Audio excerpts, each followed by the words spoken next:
a dar uma chamada extra, pode começar aí, tá? Pode ser. Você já liberou o compartilhamento? Funciona? Peraí. Eu acho que não precisa, mas... Preciso. Não, Tentei agora. Beleza. Foi. Então tá, gente, bom dia. Passamos por uma pequena queda de rede aqui, mas já estamos voltando aí e tal. Então, beleza. Weber, tá com você. Isso. Então, bom dia, boa tarde para todo mundo que veio. A gente tem umas 30 e poucas pessoas agora. Enfim, esse é o segundo evento da nossa No Budget Science pré-Hack Week, né? Que, bom, a gente fez comunicação pública da ciência semana passada e agora a gente vai falar de síntese de evidência e reprodutibilidade. Então, a ideia da No Budget Hack Week como um todo é fazer isso em 2 etapas, né? Fazer essa etapa que a gente está vivendo agora, né? A gente está no segundo de 4 debates ao longo desse mês, que é basicamente um grande brainstorming coletivo. Então, enfim, tem os links para vocês acompanharem as discussões conforme elas vão acontecendo ao vivo.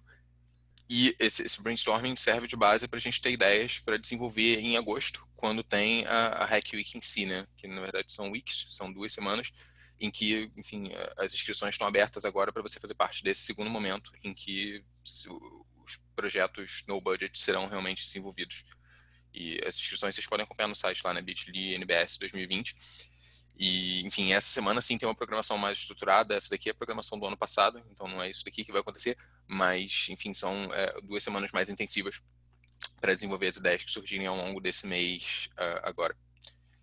Em paralelo, ao longo desse mês, justamente para discutir essas ideias, a gente está com esse grupo do Slack, que foi, enfim, para quem está desde o início do streaming, viu a gente mencionar isso ali antes.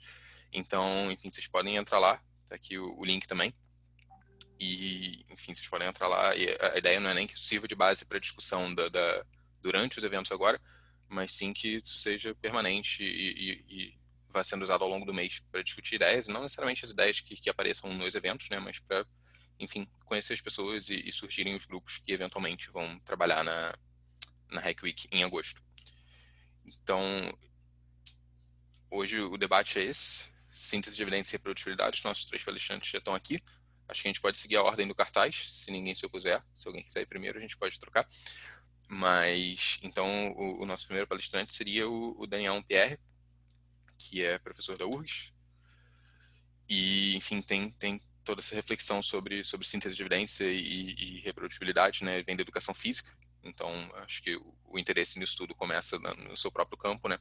E, eventualmente, vira reflexão maior sobre metodologia de pesquisa e meta-análise e síntese, que é um pouco do que ele vai trazer aqui. Então, a gente deixa o Daniel falar agora. Daniel, o microfone e a tela são seus. Perfeito, muito obrigado, Kleber. Obrigado ao Olavo e ao grupo que pensa a No Budget Science para a minha tentativa de contribuição aqui, para levantar alguns pontos que podem ser úteis em relação à reprodutibilidade e síntese. Eu vou compartilhar que eu vou... Só me avisem, porque eu acho que quando eu for para a apresentação não vou mais ver vocês, né? Então, se qualquer coisa, vocês abram o microfone aí e informem se está tudo... Faltam uns poucos minutos para o tempo, eu aviso. Beleza. Também se quiser ir comentando do tempo, eu vou controlar aqui, mas fique à vontade, tá? Para me informar. Vou compartilhar a tela.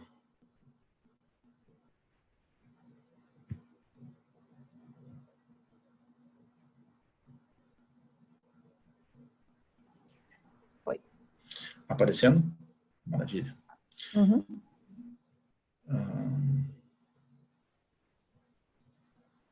Tá bem. Então, o Olavo me contatou, eu consigo ver vocês, né?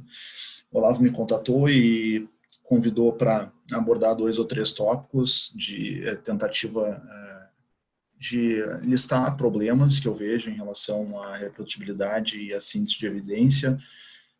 E eu espero que os 2 pontos que eu vou trazer aqui possam gerar reflexões. Eu acho que é sempre difícil propor, né, uma solução que fuja de modelos já existentes, mas eu acho que, de alguma forma, a gente precisa, pelo menos, tentar isso. Eu vou tentar fazer algumas provocações nesse sentido, mas realmente não para criticar o que foi feito até agora, mas para a gente poder avançar realmente. Para deixar claro, eu tenho alguns, né, vínculos institucionais que talvez vocês possam considerar nas coisas que eu falo. Sou professor da URGS e pesquisador no Hospital de Clínicas de Porto Alegre. Eu dou cursos que são cursos pagos pela Evidência Saúde, são cursos de revisão sistemática. Eu trabalho com a iniciativa CIS, que é uma sigla em inglês para fortalecimento das evidências em ciências do exercício. Eu acho que essa iniciativa, de alguma forma, acabou influenciando bastante no meu conteúdo aqui. E atualmente participo de um consórcio via Universidade Federal de Pelotas, junto ao Ministério da Saúde. Bom, eu vou então aqui dividir os problemas em reprodutibilidade em pesquisa,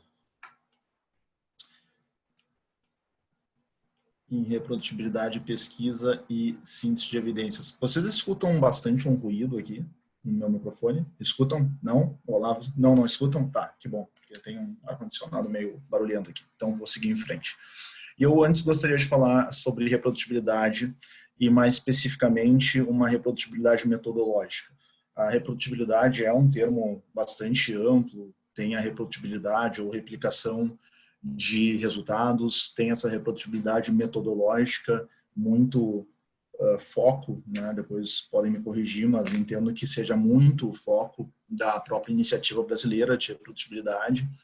E eu estou usando aqui, para organizar um pouco essas temáticas e essas propostas de iniciativas já existentes, um manuscrito do Marcos Munafo, que foi de um grande grupo, né?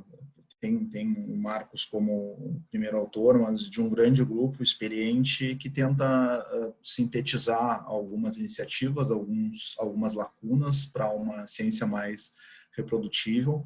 E nas temáticas, que são 5, existe a temática de métodos, essencialmente, e aí tem 4 iniciativas debaixo dessa temática, a temática de relato e disseminação, que são 3, e é aqui que eu vou focar, mas ainda 3 outras temáticas, que é de reprodutibilidade diretamente, de avaliação, mais no nível de revisão por pares, e de incentivos, mais no nível do sistema onde a gente se encontra e onde a gente trabalha. Então, essa temática que eu proponho discutir mais, ela tem essas 3 iniciativas listadas nesse manuscrito, que vai estar à disposição de vocês, nos materiais aqui da apresentação, que é a promover, né, pré-registro de estudos. Então, a gente está falando do momento pré-estudo, realmente, melhorar a qualidade de relato, então isso já geralmente também mais associado ao relato dos resultados, né? Um relato que seja o relato completo, não um relato do protocolo, que seria o pré-registro, e uma proteção contra conflitos de interesse.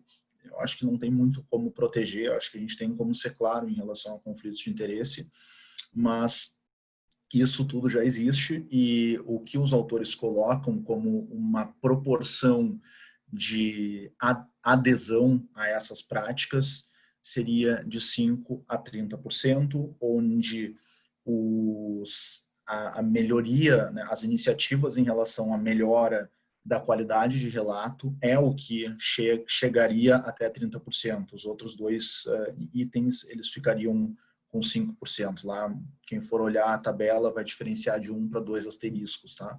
Mas eu sintetizei aqui como 5% a 30%, que eu acho ainda muito, muito tímido.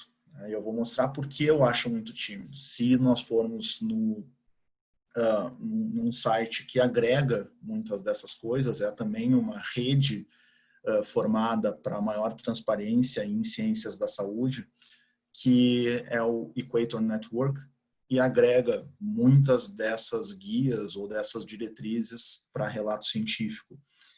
E já na primeira página é possível chegar nessa que eu estou mostrando para vocês, que é a página que mostra todas as diretrizes de relato, ou de documentos completos, ou de checklists diretamente, mas somando todos, são 431, né? Eu acho que a gente pode colocar esse termo, né, do inglês assim, né, e vai crescendo, né? 431 and counting, porque eu acho que está muito enraizado na nossa proposta de soluções, e esse é o principal problema com tentativa de maior transparência em reprodutibilidade metodológica que eu gostaria de levantar aqui, a ideia de que para melhorar algo nós precisamos criar um novo documento para dizer como as pessoas precisam fazer.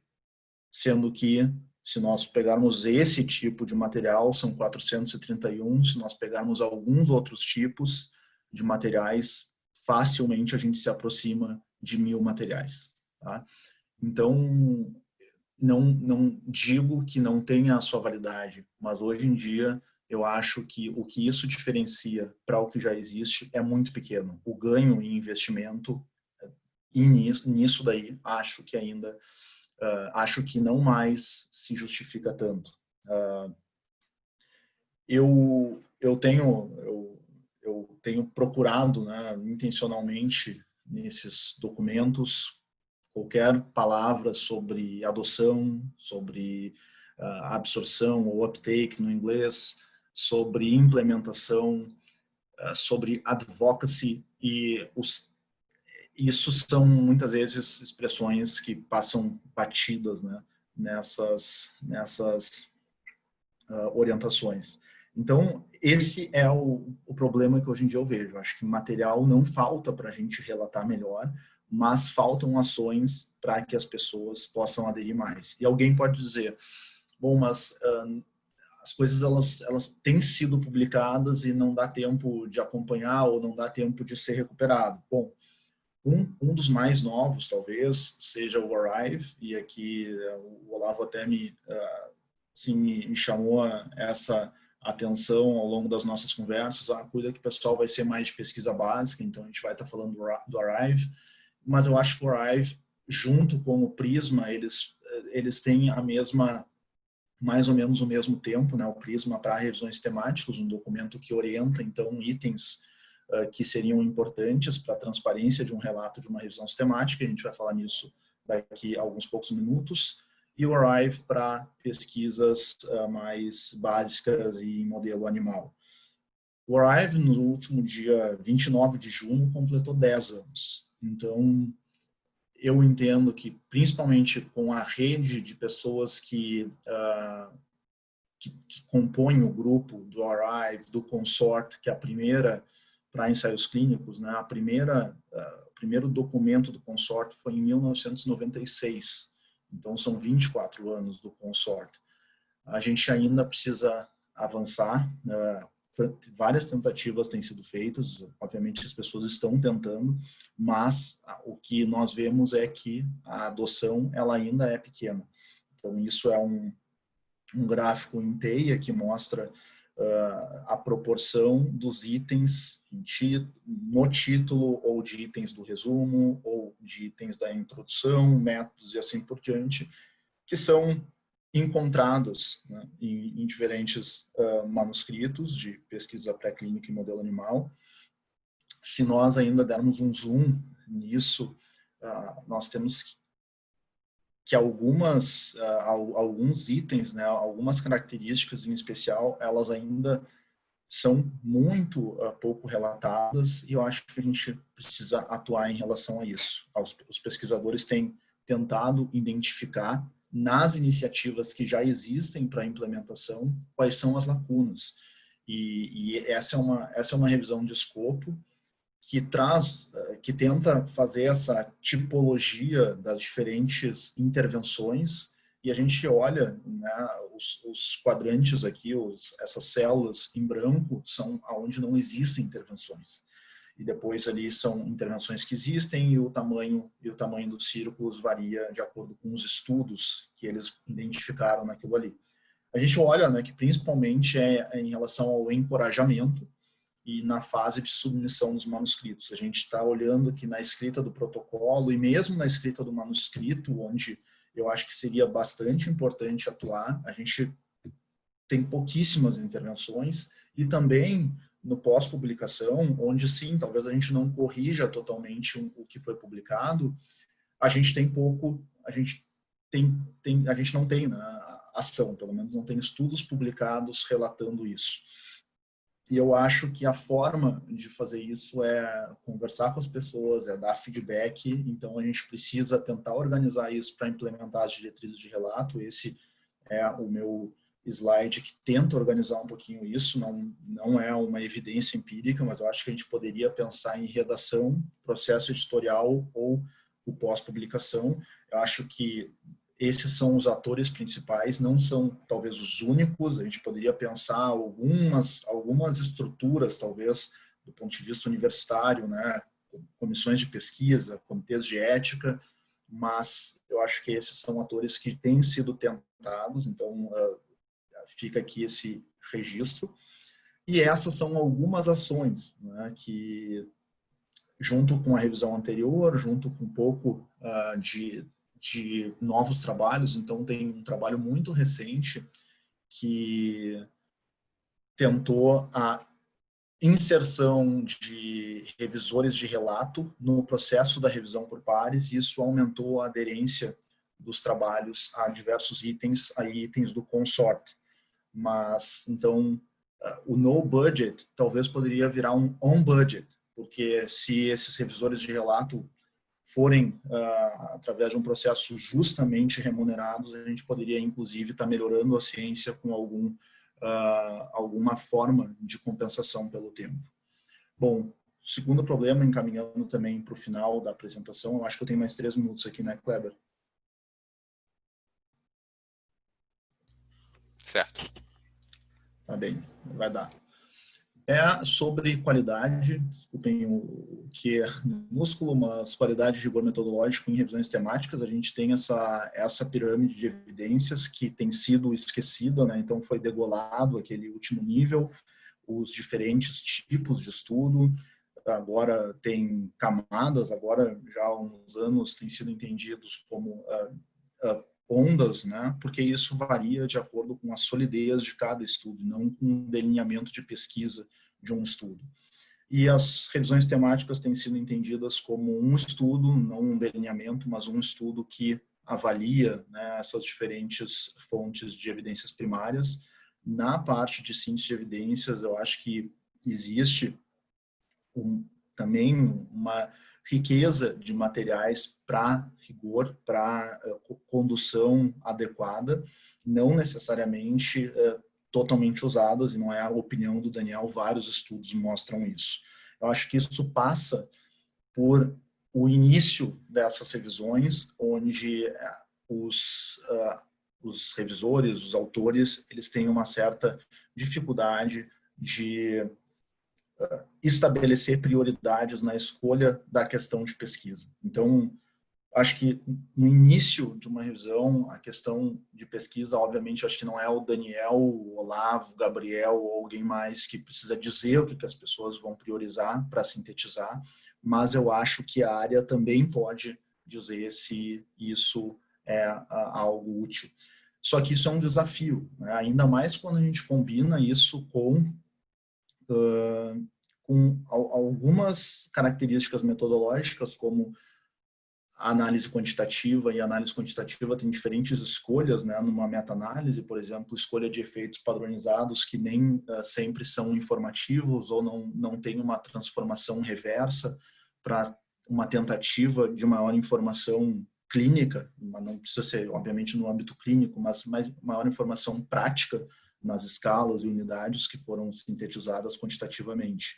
E quando a gente combina isso com práticas de uma ciência mais aberta, de compartilhamento de materiais, de compartilhamento de qual foi o protocolo, se é que houve um plano de síntese, isso fica além do desejado. Aqui é uma síntese de 2 revistas da Associação Americana de Psicologia, e a psicologia é uma área que já tem um viés de seleção mais pró-ciência aberta. Ainda assim, a gente olha que, na melhor das hipóteses, aqui em 2019, a gente se aproxima de 50% dos trabalhos tendo dados abertos e materiais abertos. Então, o meu problema é para tentativa de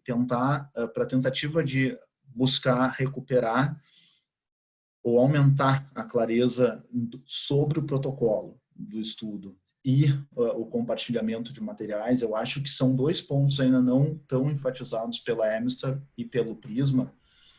Talvez esses sejam os nossos atores e o meu problema hoje em dia é pensar critérios de qualidade e usabilidade dessas síntese de evidências. Eu acho que isso, em relação ao meu outro problema, é um problema mais aberto. Não dou tantas possibilidades de solução aqui, mas eu acho que a gente precisaria pensar em critérios que eles sejam mais transversais, mais abertos e, idealmente, avaliados de uma forma contínua e não por trabalhos que sejam publicados, mostrem o quão ruim as coisas estão e assim as coisas ficam.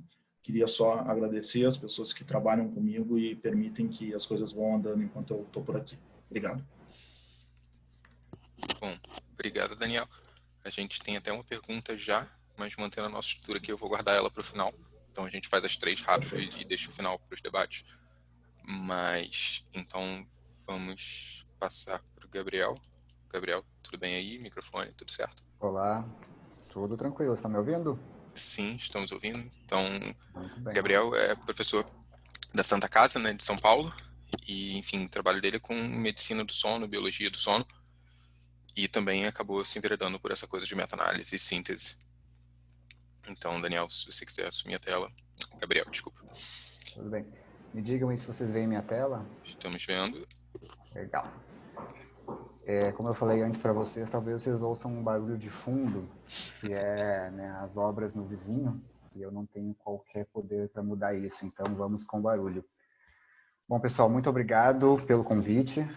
É um prazer estar aqui discutindo meta-pesquisa, porque eu vejo esse como um tema fundamental. Quando eu vejo um pesquisador que não entende a base do negócio onde ele se encaixa, é uma tristeza, porque as pessoas não entendem o pesquisador com anos de carreira formado, tendo concluído seu doutorado, não entender a lógica de publicação científica, a dinâmica científica, o papel de todos os stakeholders na pesquisa faz do pesquisador um ser ingênuo, que é usado pelo sistema. Então, é papel de todo pesquisador, de pessoas que formam pesquisadores, não simplesmente com conhecer a ciência daquilo com que se trabalha, mas o mecanismo daquilo com que se trabalha. Eu me envolvi com metapesquisa por 2 motivos ao longo da minha carreira. A primeira delas, ao longo do meu doutorado, eu me envolvi com esse grupo de pesquisa aqui, com o Circle, que é um dos principais grupos de condução de meta-análise pré-clínica. E durante 4 anos, eu fui o representante da editora Springer, que hoje é chamada Springer Nature, aqui no Brasil. Então, nessas 2 facetas da minha carreira, eu consegui entender um pouco de como a pesquisa é construída. Na primeira, com síntese de evidências, e na segunda, estando por trás das cortinas da construção de pesquisa. E eu posso dizer para vocês que é uma bagunça.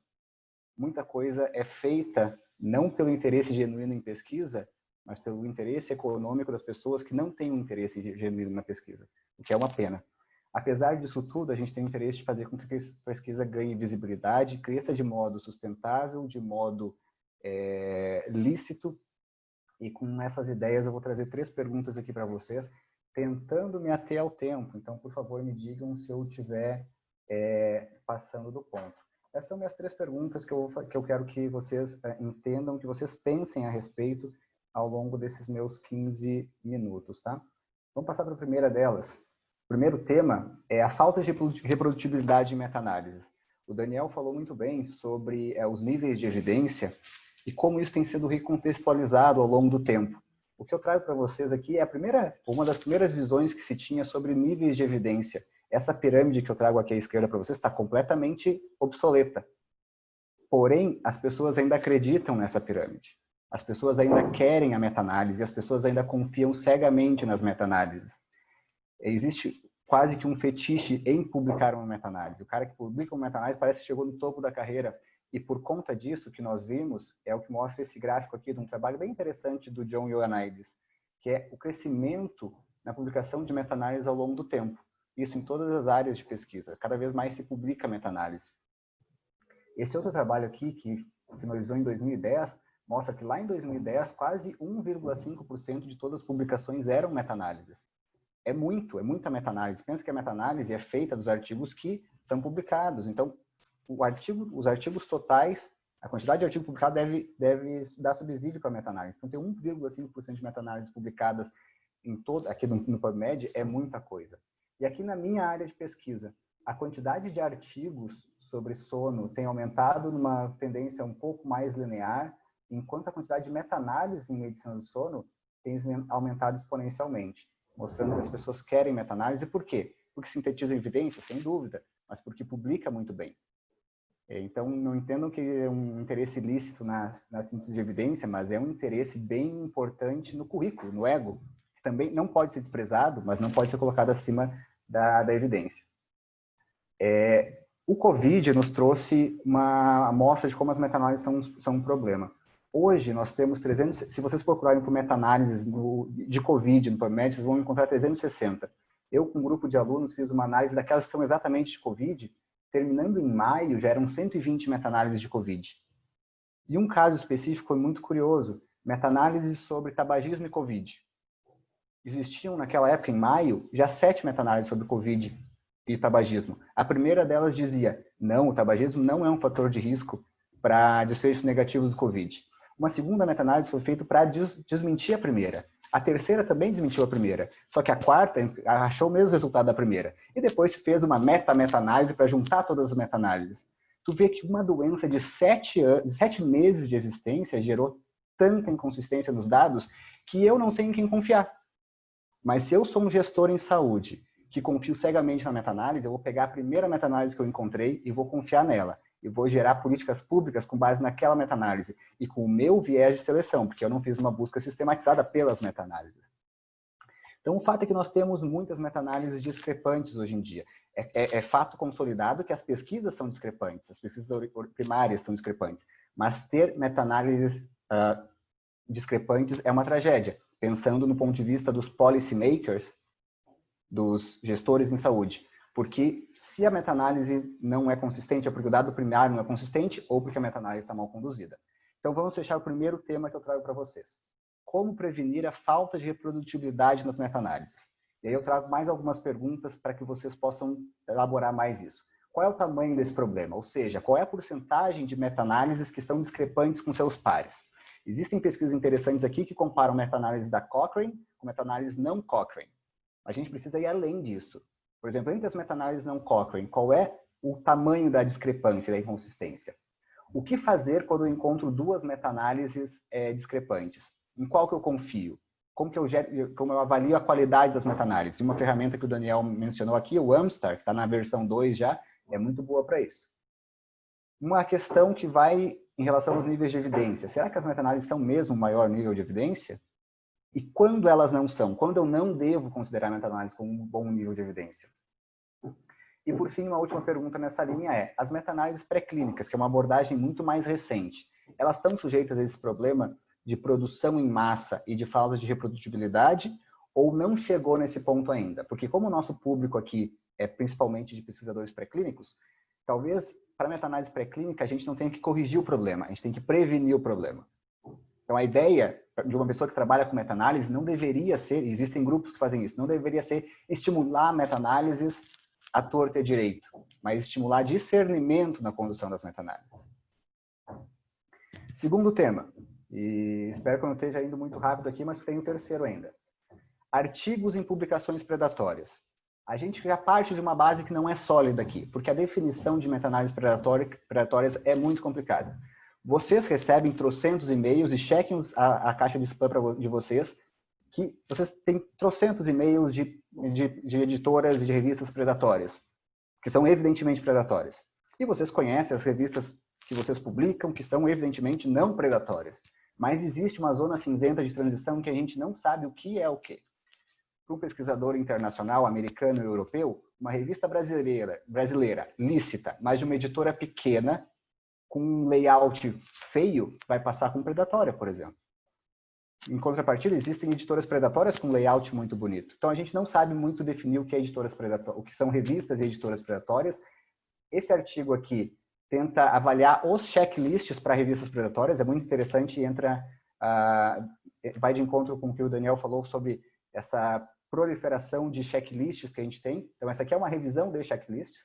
E esse outro artigo aqui, que envolve esse pesquisador que é fantástico, David Mower, ele tenta definir as pesquisas predatórias. Mas o fato é que a gente não sabe muito bem, tá? São revistas que têm lucro como foco principal, todas as editoras têm, não sejam ingênuos em relação a isso, mas elas não têm rigor científico nenhum, ou quase nenhum. Depois disso, tem alguns critérios de formato e coisas que a gente não vai tentar definir aqui, porque a gente vai ser impreciso em qualquer circunstância. O fato é que todas as pesquisas sobre publicação predatória focam ou na editora ou na revista, mas poucas focam no autor que publica na revista predatória. O que faz com que um autor publique na revista predatória? E no Brasil isso é muito comum. Peguem pesquisadores 1A do CNPq e vejam o seu currículo. É um trabalho que eu estou desenvolvendo com alguns alunos. A porcentagem de artigos publicados em revistas potencialmente predatórias nos grandes pesquisadores brasileiros não é negligenciável. 2 fatores explicam a publicação predatória pelo autor. Primeiro, uma decisão consciente em que o autor busca uma publicação fácil e rápida, mesmo sabendo que o artigo é de baixa qualidade. Aquele artigo que o cara fez achando que ia publicar bem, tentou em 1, 2, 3, 14, 27 revistas e nunca foi aceito, a algum momento ele vai encher o saco e vai tentar submeter na revista que ele tem certeza que vai ser publicada. E, eventualmente, essa vai ser predatória. E a gente também pode ter uma decisão inconsciente. Por ingenuidade, o autor não consegue discernir se aquele convite que ele recebeu por e-mail é legítimo ou não e acaba submetendo a revista, o artigo a uma revista predatória. Isso aqui parece ser o mais comum no Brasil, porque o pesquisador brasileiro é surpreendentemente ingênuo em saber se as revistas são predatórias ou não. Talvez uma culpa secundária de um trabalho legal feito pela Cielo, que foi de promover o acesso aberto no Brasil de um modo único, foi dar a impressão ao brasileiro que toda pesquisa é de acesso aberto. Isso a Cielo e o periódico CAPES.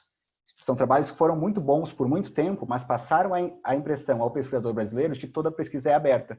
Aí o pesquisador brasileiro não consegue discernir o que é aberto, predatório e o que não é. Dito isso, sabendo que o pesquisador brasileiro publica em revistas predatórias, qual é a postura que meta-analistas e meta-pesquisadores devem ter frente a artigos individuais publicados em revistas predatórias? A gente sabe que a revista predatória é um problema e eu não vou discutir isso aqui, mas eu quero saber, de um grande pesquisador, se eu encontro um artigo dele numa revista predatória, o que eu faço? Esse artigo deve ser considerado de alguma maneira como predatório também, então completamente desconsiderado da síntese de evidências e do corpo de pesquisa feito? Por exemplo, numa banca, se eu, Gabriel, tenho um artigo numa revista predatória, o parecerista ou o avaliador da banca deve tirar pontos de mim por conta disso?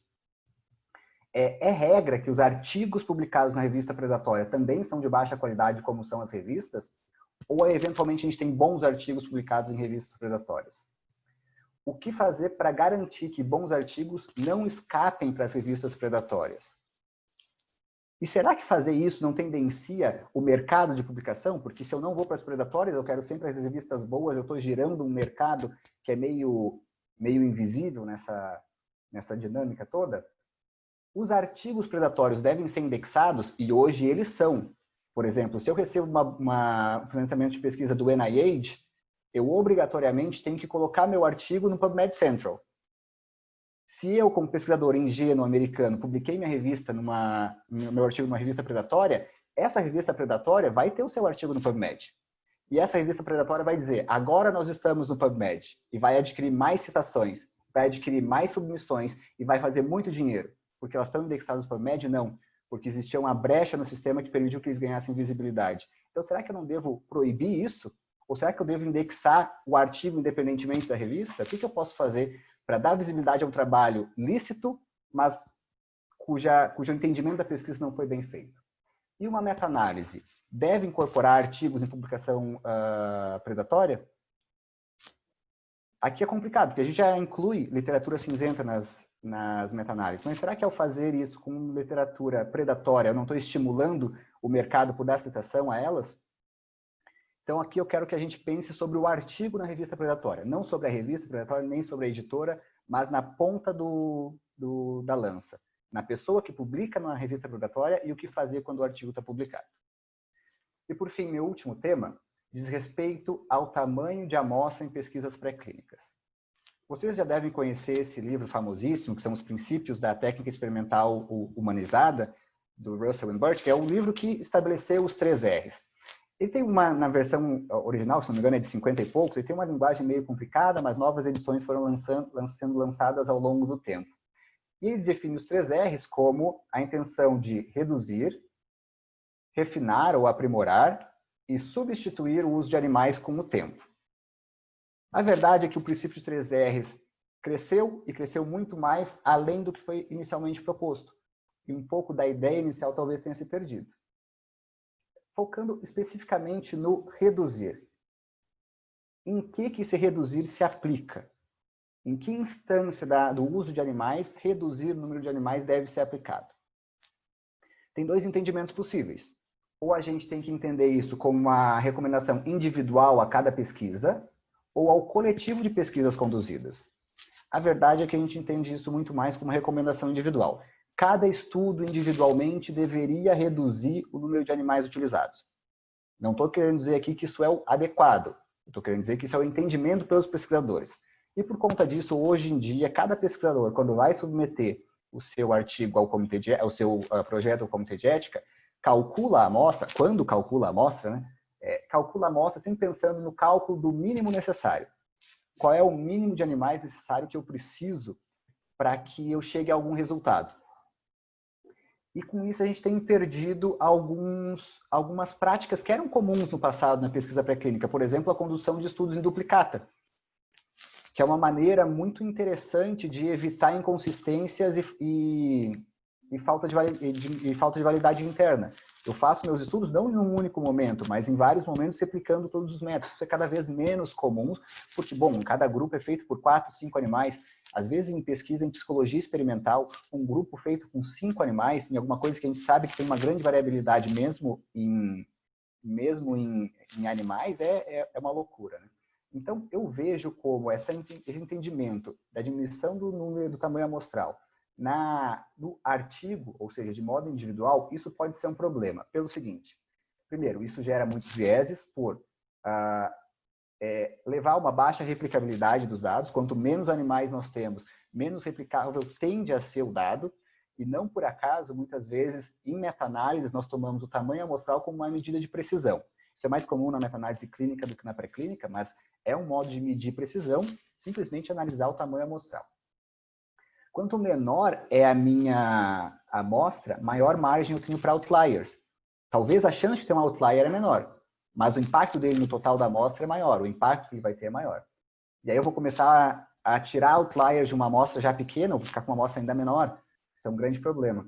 A validade é sempre, tanto a validade interna, que é mais ou menos a qualidade do estudo, quanto a externa, que é a reprodutibilidade, são pequenas e são menores quanto menores forem os tamanhos amostrais. E os estudos, quanto menores forem, sempre vão tender àquela conclusão que é chavão. Nossos estudos não foram conclusivos, a gente precisa de mais pesquisas. É claro que precisa de mais pesquisas, porque fazer um estudo em animais com 4 animais não dá evidência para muita coisa. As consequências desses vieses são, primeiro, o aumento do número de estudos. Se o teu primeiro estudo teve poucos animais e foi inconclusivo, muitas pessoas vão ler a tua pesquisa e vão pensar, eu vou fazer melhor, eu vou fazer uma nova pesquisa para resolver a tua inconsistência. Esse artigo vai resolver a inconsistência primária? Provavelmente não, só vai gerar mais inconsistência. A gente tem incerteza quanto... Oi. Deixa eu só te alertar que falta um minuto, 2. Perfeito. Incertezas quanto às evidências, quando a gente tem inconsistências em pesquisa básica, a gente não sabe para onde vai, a gente tenta se ater à razoabilidade, ao pensamento teórico, às vezes isso não é suficiente. E o que é mais importante aqui, se nós temos estudos pequenos, pensando na ideia de que eu vou reduzir o número de animais na minha pesquisa, isso vai fazer com que mais pesquisas sejam feitas. E quanto mais pesquisas forem feitas, o número total de animais utilizados no corpo de pesquisa, na linha de pesquisa ou naquela área de pesquisa internacionalmente vai ser maior. Então, a minha pergunta para vocês é o seguinte, o que é maior? Poucos estudos conclusivos, ou poucos estudos grandes e conclusivos, ou muitos estudos pequenos e potencialmente inconclusivos? Eu estou forçando um pouco a barra porque eu não posso garantir que os estudos grandes são conclusivos, tampouco eu posso garantir que os estudos pequenos são inconclusivos, mas eles tendem a ser pelo risco envolvido no tamanho da amostra. Então, minha última pergunta para finalizar é o seguinte. Quero que vocês pensem qual é o impacto do tamanho amostral reduzido sobre a reprodutibilidade de estudos pré-clínicos. Eu quero que vocês, para embasar essa pergunta, se baseiem no seguinte.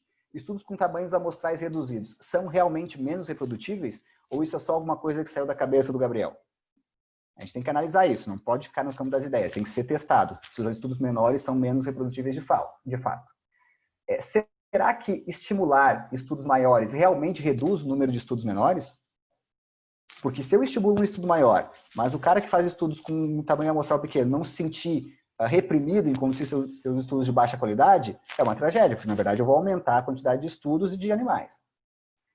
Como assegurar a boa condução de estudos atrelado a um tamanho amostral alto?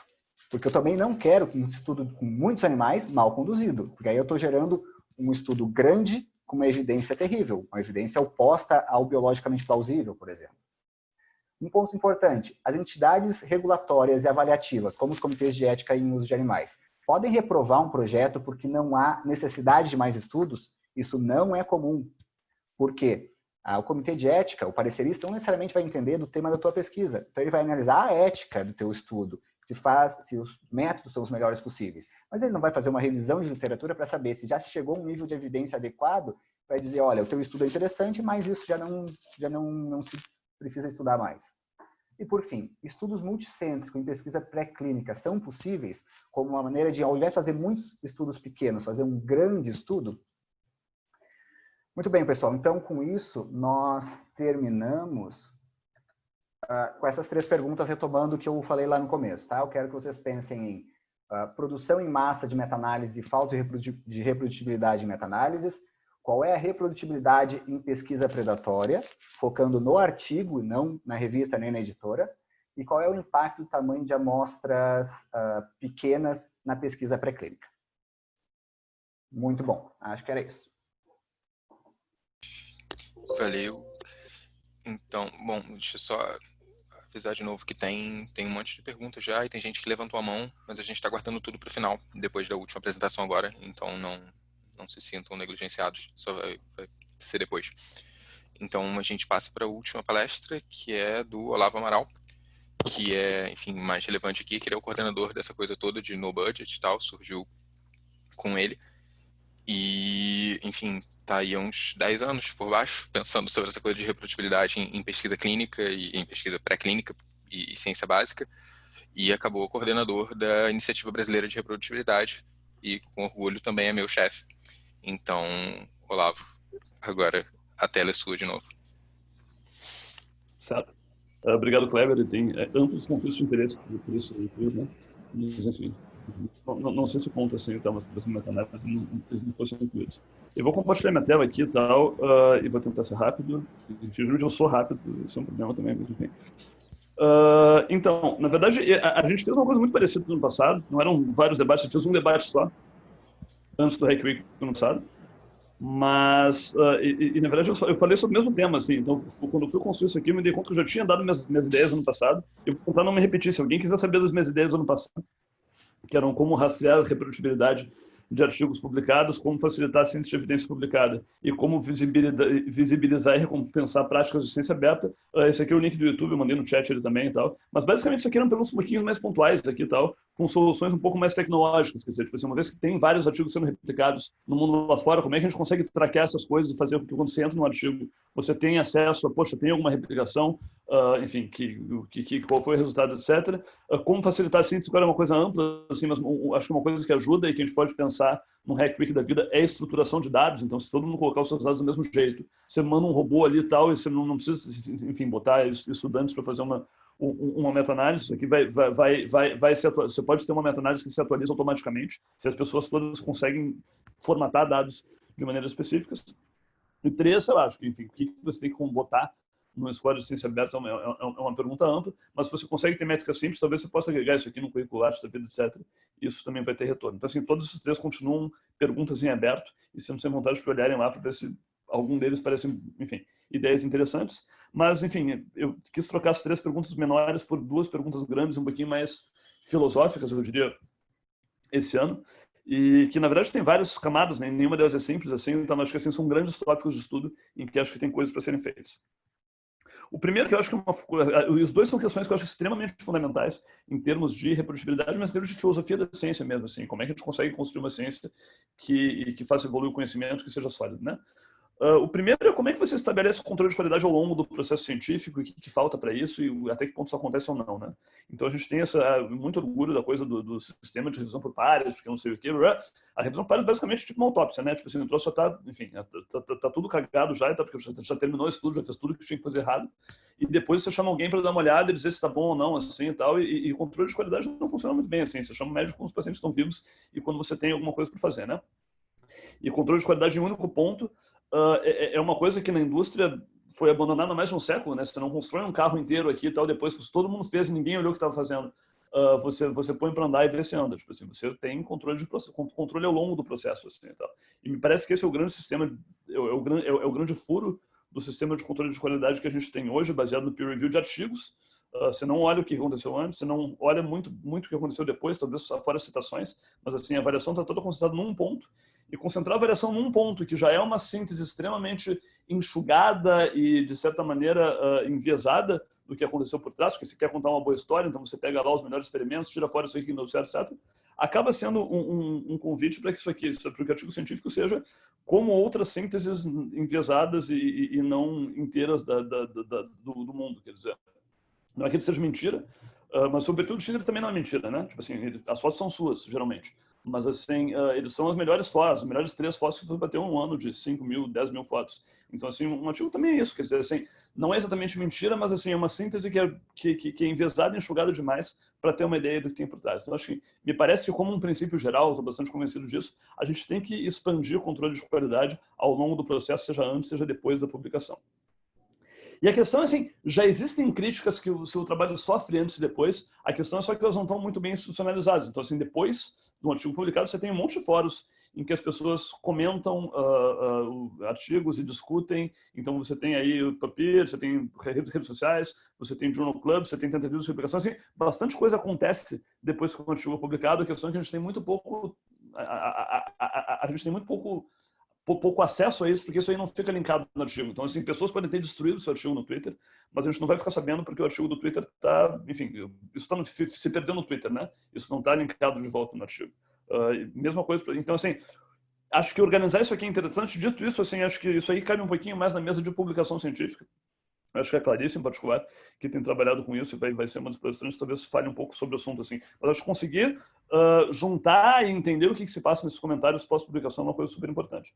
Mas também existe, quer dizer, existe controle de qualidade pré-publicação, que é muito mais bagunçado e muito mais espalhado ainda, assim, mas provavelmente se você está fazendo uma tese de doutorado, etc., você, enfim, em algumas áreas isso é um pouquinho mais controlado e organizado. Então, assim, sei lá, para clinical trials, para ensaios clínicos, você tem o clinicaltrials.gov, que é uma janela para você saber qual é o protocolo original do estudo. Eu acho que isso tem sido bastante usado e bem usado para ver o que muda, o que não muda, assim e tal. Mas, claro, você tem que ter uma requisição legal de que o protocolo seja postado. Você tem uma movida em algumas áreas de ter register reports, então você sabe, modelos de publicação em que você submete os métodos e aí os métodos sofrem peer review e depois você tem o artigo final, você também pode comparar essas coisas. Claro, não é muito usado ainda, assim, então talvez não se para todas as áreas da ciência, mas é uma tentativa interessante também. Mas mesmo que não cai nesses modos formais de você ter peer review em cima dos métodos e tal, vamos passar por alguma espécie de peer review. Se você está fazendo um trabalho de doutorado, etc., você deve passar por uma banca de qualificação, por um seminário interno de departamento, por um journal de dados, etc. e tal. Críticas provavelmente vão ser feitas, mas assim, o que se discute nesses fóruns? Eu acho que a gente não tem muito acesso a isso, assim, a gente tem pouquíssima evidência, assim, quer dizer, acho que diferentes programas de pós-graduação resolvem isso de maneiras diferentes, mas, assim, qual é o acompanhamento que se faz das teses de doutorado no Brasil e em outros lugares, assim, é uma coisa que eu teria super interesse, assim, quer dizer, o que as pessoas olham? Elas olham desenho experimental, elas olham metodologia, elas olham controle de viés, elas só olham coisas mais amplas e discussões mais conceituais? Eu não sei, mas acho que é interessante saber. Outros fóruns que existem, e tal, CEPs e CEUAs, de maneira geral, têm um acesso bastante bom a uma descrição que geralmente é detalhada de protocolo e que talvez eu diria que talvez seja, poxa, o nível ideal para você conseguir, enfim, tanto corrigir coisas de metodologia, como ver até que ponto a metodologia que foi feita aqui de fato bate com o artigo, etc. e tal. Então, assim, a Sales me parece uma fonte riquíssima de pesquisa em, assim, o que é planejado e o que é feito, que para mim é das grandes questões em reprodutibilidade de pesquisa, que eu acho que a gente usa mal, assim. Então, assim, o que as pessoas costumam cobrar, até que ponto, de novo, assim, até que ponto elas olham o desenho experimental, metodologia, robustez, versus elas só olham aspectos éticos, quer dizer, são dimensões diferentes, né? Você pode ver se, pô, se você está anestesiando o direito animal, se ele está sofrendo, etc e tal, mas você pode ver um pouquinho na linha do que o Gabriel falou, até que ponto essa pesquisa está gerando resultados robustos, e isso, para mim, é talvez um ponto super fundamental de ética, quer dizer, só é ético experimentar no animal, só que ele está dando uma resposta. Então, assim, meu trabalho no seu tem muito a ver com metodologia, até mais do que com o lado de bem-estar, que eu entendo menos. Mas não sei até que ponto isso é uma regra. Então, assim, conseguir entender até que ponto desenho experimental é pensado e é estudado e é abordado nesses fóruns, em bancas, em seus, etc. Então, me parece uma pergunta interessante. Dá para fazer, enfim, claro, é difícil ter um levantamento geral, mas eu acho que é uma linha de pesquisa bem interessante de metaciência que acho que pode ser seguida, pelo menos em pequena escala. E, bom, minha segunda pergunta difícil é mais difícil ainda, né? E é mais fundamental e talvez seja mais... quer dizer, que o que conta como evidência, assim, no fundo, essa é a pergunta fundamental da ciência, quer dizer, o que você leva a sério, o que faz parte do corpus do conhecimento científico e o que não faz, assim, isso está diretamente relacionado à questão do Gabriel ali e tal, do Daniel também, acho que os dois falaram nisso, em sabe o que entra numa meta-análise, o que a gente vai incluir e por que coisas divergem. Cara, meta-análise divergem fundamentalmente que a gente não concorda no que constitui evidência e o que deve ser incluído ou não, assim, e tal. Isso, assim, de novo, você tem formulações clássicas, assim, tal, de como é que você gradua evidência. A questão é que isso vale muito bem para ensaios clínicos ou para pesquisa clínica, para formas muito particulares de evidência. Mas se você for assistir a live do tratamento com cloroquina do Alexandre Garcia, que rolou umas 2 semanas atrás e tem tipo 2 milhões de views no YouTube, assim e tal. Isso aqui são vários médicos que definem o tal do tratamento precoce do Covid, não vem ao caso a discussão, mas eles se queixam o tempo todo que as pessoas dizem que cloroquina não tem evidência, mas aqui a gente tem o prefeito de Porto Feliz, em São Paulo, mostrando os resultados do tratamento não sei o que, a gente tem a chefe da Unimed de Belém mostrando a gestão de leitos deles, etc. E tal. Se isso não é evidência, o que é? Eles fizeram esse argumento explicitamente, na verdade. Assim. E acho que por que isso aqui não é evidência e outras coisas são? E a resposta não é tão óbvia, né? Enfim, eu tenho uma ideia de por que eu acho que talvez, enfim, tem vários motivos para você não levar isso aqui tão a sério ou você olhar isso aqui com ceticismo, mas, assim, as respostas fáceis não funcionam, né? Isso aqui não está publicado e revisado por pares. Na prática, não me parece que seja isso que importa, né? Quer dizer, publicado e revisado por pares quer dizer que 3 pessoas olharam e não acharam grandes problemas, mas isso aqui não é o que faz uma coisa robusta, né? E, de novo, a gente tem, acho que, uma movida cada vez maior em termos de usar pré-prints e numa pandemia da vida, de fato, nem tudo vai ter tempo de passar. Então, assim, a gente está querendo, e a gente é super favorável a isso, na verdade, acho que isso aqui deve ser incluído como evidência, até porque, de novo, nosso próprio trabalho mostra que, em termos de robustez, enfim, de qualidade de relato, não parece tão diferente do que está publicado. Mas, então, assim, quer dizer, não é a revisão por pares que me importa para dizer que uma coisa é evidência ou não, assim, tal, mas, assim, ok, vamos usar preprint, mas, tipo assim, você vai olhar...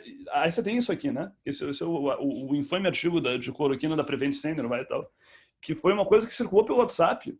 E algumas pessoas botaram em Google Drives e Reddit da vida, assim, e tal, mas nunca foi publicado, parece ter erros óbvios, assim, esse valor de P deles é completamente impossível. Então, assim, evidentemente o estudo tem falhas, mas, assim, nunca foi publicado, não tem uma versão de referência, os próprios autores dizem que, isso aí, o que vazou no WhatsApp era só uma versão preliminar, assim, e tal, não sei até que ponto, porque eles mandaram para a imprensa, etc e tal. Mas a gente usa isso aqui e tem meta-análises usando. Mas, assim, cara, a gente não sabe sequer se o estudo existe de verdade, assim, e tal. Isso já é mais complicado. E aí você vai, enfim, você vai além. Tipo assim, boa parte do que a gente sabe sobre o Covid é government reports, né? Tipo, esses são estudos nacionais de soroprevalência, por exemplo, aqui, tal, do governo do Brasil, do governo da Espanha, e que, enfim, tem uma riqueza grande de dados, são maiores do que a maior parte das coisas que está publicado. Isso aqui está publicado agora, mas, enfim, até uma semana atrás não estava.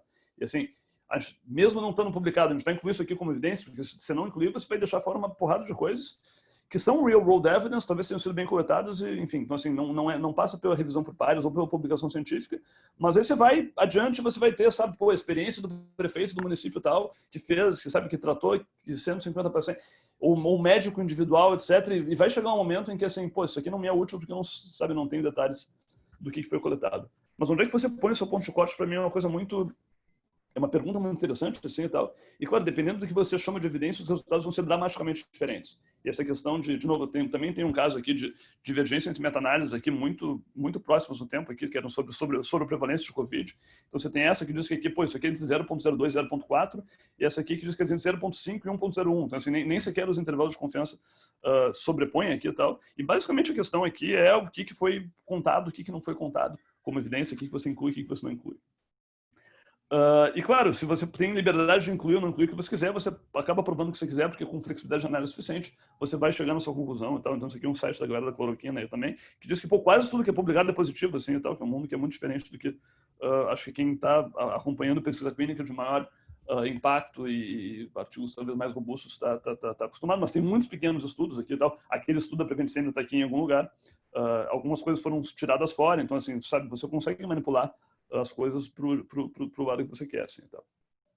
E, fundamentalmente, eu acho que assim, não concordar sobre o que é evidência é o que nos impede de dialogar, assim, e tal, sabe? Se você não concorda em que constitui evidência, é impossível construir uma ciência, é impossível construir qualquer coisa, talvez por isso a gente não consiga falar com os cloroquíneos, e tal. Isso aqui foi dito especificamente para a Simine Vaziri no MetaScience, no passado, e tal, que é uma pessoa da psicologia, o Daniel falou sobre pessoa da psicologia, assim, tem uma movida muito forte de reprodutibilidade em psicologia, mas ela não é majoritária, né? Isso aí, sei lá, uns 10, 20% do campo começou a se preocupar mais com isso. E o que as pessoas tipo assim, cara, a gente não conseguiu chegar no mainstream, assim, a gente é um grupo forte, grande, mas assim, a gente discorda completamente como a gente deveria fazer as coisas, e se a gente não conseguir concordar, a gente vai ter que construir duas psicologias aí, uma psicologia baseada em evidências, uma psicologia baseada em outra coisa, porque sem concordar o que constitui evidência, você não tem como construir conhecimento comum, né? Então, assim, ferramentas existem para graduar evidência, mas assim, para coisas muito restritas. Então, assim, para estudos clínicos, você tem lá os Risk of Bias Tables do Cochrane, para meta-análise você tem o Amstar, assim, então, assim, para o grosso da evidência do mundo real, que, de novo, em situações tipo a pandemia de Covid, é onde a galera está se baseando, assim, eu uso o Brasil I.O. o tempo todo, assim, e tal.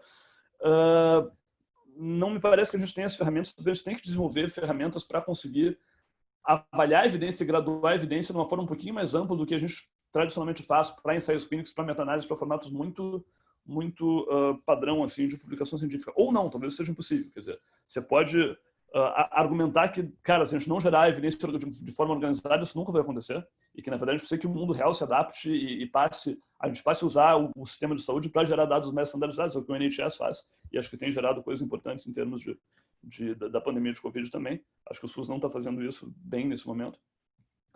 Mas assim, talvez tenha, né? Tipo assim, na ausência do mundo real se adaptando, será que a gente consegue aprender alguma coisa? Será que, tipo assim, olhando esses dados da galera do Unimed de Belém, a gente de fato vai encontrar alguma coisa que a gente acha relevante ou a gente sabe que a gente consiga incorporar numa síntese de evidência maior? Isso aqui vão ser sempre anedotas e a gente não vai dar muita bola porque são anedotas e eu não sei, assim, quer dizer, talvez tenha um ponto em que os dados não são sintetizáveis. Mas, sabe, esse é o ponto que a ciência meio que acaba e você deixa para as coisas. E talvez você esteja querendo coisas importantes que estão acontecendo no mundo lá fora, né? Experiências individuais, etc. E tal. Mas, assim, como é que você consegue botar isso aqui na ciência de evidência sem virar uma zona? E até onde você consegue confiar que isso aqui é um dado científico, entre aspas, até tipo assim, pô, isso aqui eu não consigo dar bola porque, sei lá. Me parecem questões filosóficas extremamente importantes, que, enfim, não sei até que ponto isso gera questões muito pontuais, mas eu acho que é o que tem faltado para a gente conseguir se entender enquanto cientistas, enquanto profissionais de saúde, etc. E era isso. Obrigado para quem veio e tal. Enfim, como organizador aqui, agradeço também o Daniel e o Gabriel por estarem aqui. E acho que a gente tem várias perguntas aí e tal, acho que o Kleber pode ir mediando e lançando para nós, a gente vai respondendo. Valeu. Então, vamos passar para as perguntas. Assim, tem algumas acumuladas já, mas se quiserem continuar fazendo perguntas, podem continuar. Acho que em algum momento a gente pode colar o link do Slack no chat, só para as pessoas terem facilidade de acesso para continuar a discussão depois que o evento acabar. Mas, enfim, a primeira pergunta que apareceu lá no início foi do Thiago, nosso organizador aqui, que ele falou que as diretrizes... Você quer fazer a pergunta, Thiago? Parece mais fácil do que eu... Posso fazer, beleza. Não, a pergunta era que as diretrizes, né, de como fazer boas práticas, elas existem, como você mostrou lá, as 431 do Daniel no primeiro slide, só que elas não são tão seguidas, mas algumas delas devem ser mais seguidas do que as outras, né?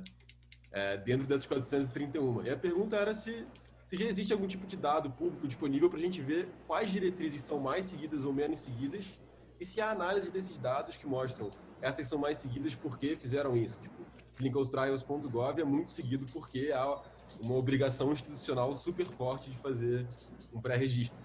Mas será que há isso também para diretrizes que não são, né, tão institucionalizadas quanto o pré-registro do Clinical Trials? É meio que nessa linha. Quem quer responder? Olha, Thiago, acho que é uma ótima pergunta. Eu vou só mencionar aqui que acho que é uma ótima pergunta. Eu não tenho uma resposta assim numérica para dar. Eu gostaria de dizer, comparando Prisma e Consorte, ou tal prática e tal prática, entre tal área e tal área. Eu não tenho essa resposta. Talvez eu vi que o Norton está assistindo aqui, eu vi ele nos participantes. Talvez o Norton consiga me mandar alguma coisa aqui ou informar, porque a gente, de uma certa forma, a gente poderia ter essa resposta e através dessa iniciativa CIS, porque a gente olha revisões temáticas, a gente também olha ensaios clínicos. Então, muito a gente se baseia em Prisma e Amstar para as revisões temáticas e em Consort e no TIDER para ensaios clínicos. Então, a gente poderia selecionar itens e olhar para 149 ensaios clínicos e mais ou menos umas 105 revisões temáticas que foram publicadas no ano passado, nas ciências do exercício, essas proporções. Mas agora eu não teria isso. Acho que é bem interessante fazer isso, porque acho que a tua pergunta, só para finalizar a minha resposta também, ela vai no sentido da gente tentar explorar o que já é feito, né? Ou onde é que existe algum potencial. Eu acho que é importante a gente fazer, discutir e tentar entender por que registro, claro que tem a coisa institucional, como tu mencionou, é um pouco mais seguido, mas por que compartilhamento de dados é pifiamente seguido, né? Então, acho que é interessante a questão, infelizmente não tem uma resposta objetiva nesse momento. Tá, deixa eu passar para... Você quer comentar? Eu diria que, assim, cara, tem meia dúzia que é seguido, o resto não é, assim. Então assim, acho que tem uma, sabe, Consult, Prisma, não sei o que, contra o resto todo, assim. Então assim, e acho que um trabalho... algumas práticas. Não, cara, só detalhar isso, vamos só descrever isso aqui, tal, vamos pegar 100 coisas aqui, tal, vamos ver a aderência a cada uma delas. Acho que a descrição por si só é interessante, né? Mesmo que você não consiga chegar em muita, acho que, não sei se a gente tem esse dado, mas acho legal. Eu não vou lembrar agora qual é o artigo que trata isso. Estava tentando achar isso em um lugar, mas não encontrei. Existe então algum artigo que trata da adesão de pesquisa pré-clínica ao ARRIVE. E a adesão é baixíssima. Embora a maior parte das revistas pré-clínicas com alguma indexação peçam o ARRIVE nos seus guias aos autores. Então, o que parece que acontece? A pesquisa pré-clínica se vestiu com um manto de responsabilidade social, dizendo, agora nós vamos aprimorar o relato, mas isso não foi colocado na prática. A pesquisa pré-clínica se baseou na clínica dizendo, nós temos que ter um relato minimamente padronizado. Fizeram o ARRIVE. Quem fez o ARRIVE não teve esse manto, essa ideia meio fake que eu estou dizendo para vocês. O ARRIVE foi bem construído, inclusive a versão 2.0 foi lançada 3 dias atrás. Então, ele foi bem feito. Só que as revistas pedem o ARRIVE nos seus métodos, não porque de fato cobram que os estudos usem o ARRIVE. Eu nunca fui requisitado isso. Está lá simplesmente porque pegou bem na pesquisa clínica. Entre os pesquisadores pré-clínicos, perguntem na faculdade de vocês quem conhece o ARRIVE. O conhecimento do ARRIVE entre mesmo os pesquisadores pré-clínicos é pequeno. Então, dentre todos esses guidelines, o ARRIVE é um que é bem bonitinho, mas muito pouco empregado. Se eu puder fazer uma intromissão, um follow-up aqui, uma continuação. Tem uma diretriz que também é sempre pedida e eu acho que nem sempre é seguida, que é de autoria, né? É uma diretriz que sempre peça, esses são os critérios de autoria dos artigos. Quantas vezes será que todos os autores de um artigo científico da área biomédica realmente seguem todos os critérios de autoria que são solicitados? Né? Isso também é uma área interessante. Mas é só um comentário e vamos seguir. Tá, uma próxima pergunta aqui, que essa talvez seja a mais direta de todas, é que os dois, né, tanto o Gabriel quanto o Daniel, mencionaram nas palestras que a pirâmide de evidência estava obsoleta. E aí tem uma pergunta aqui bem direta: por que vocês disseram que a pirâmide está obsoleta?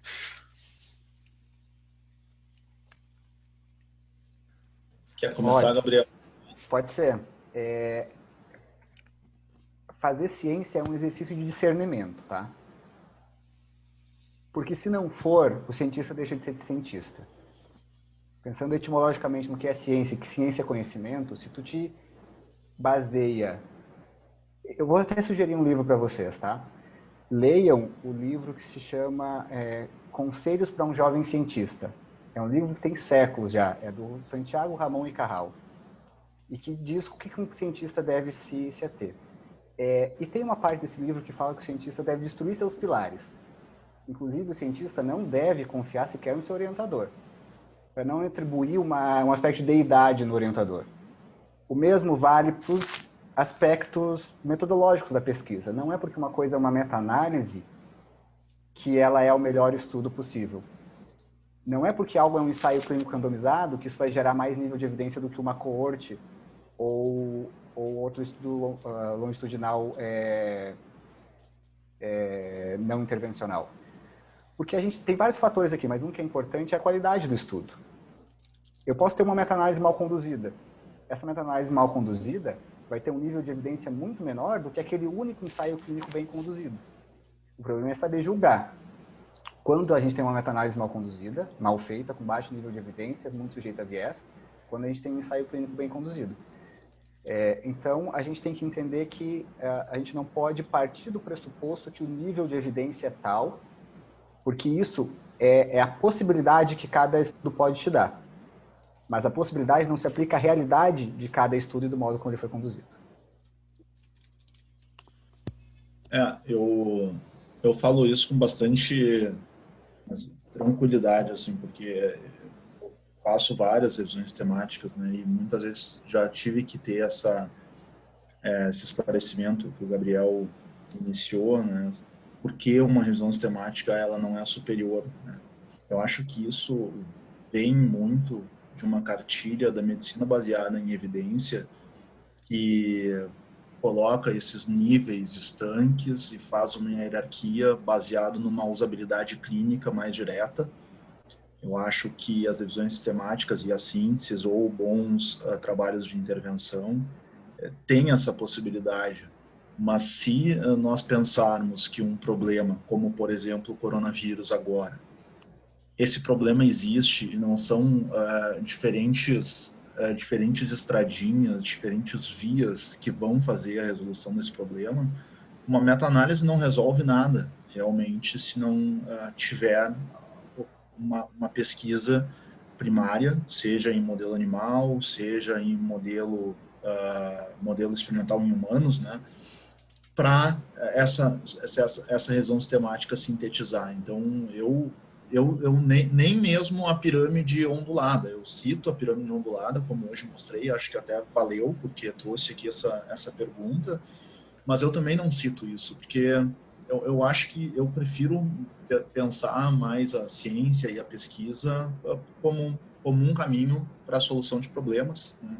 E aí cada estudo vai ter a sua parcela de contribuição se for bem feito. Olavo, quer comentar?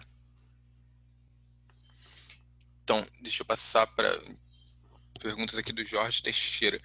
Então, ele está relativamente à falta de reprodutibilidade das meta-análises, como que esses trabalhos levam em conta potenciais critérios de legibilidade? Assim, os resultados contraditórios não podem existir e ainda assim nenhuma delas está errada?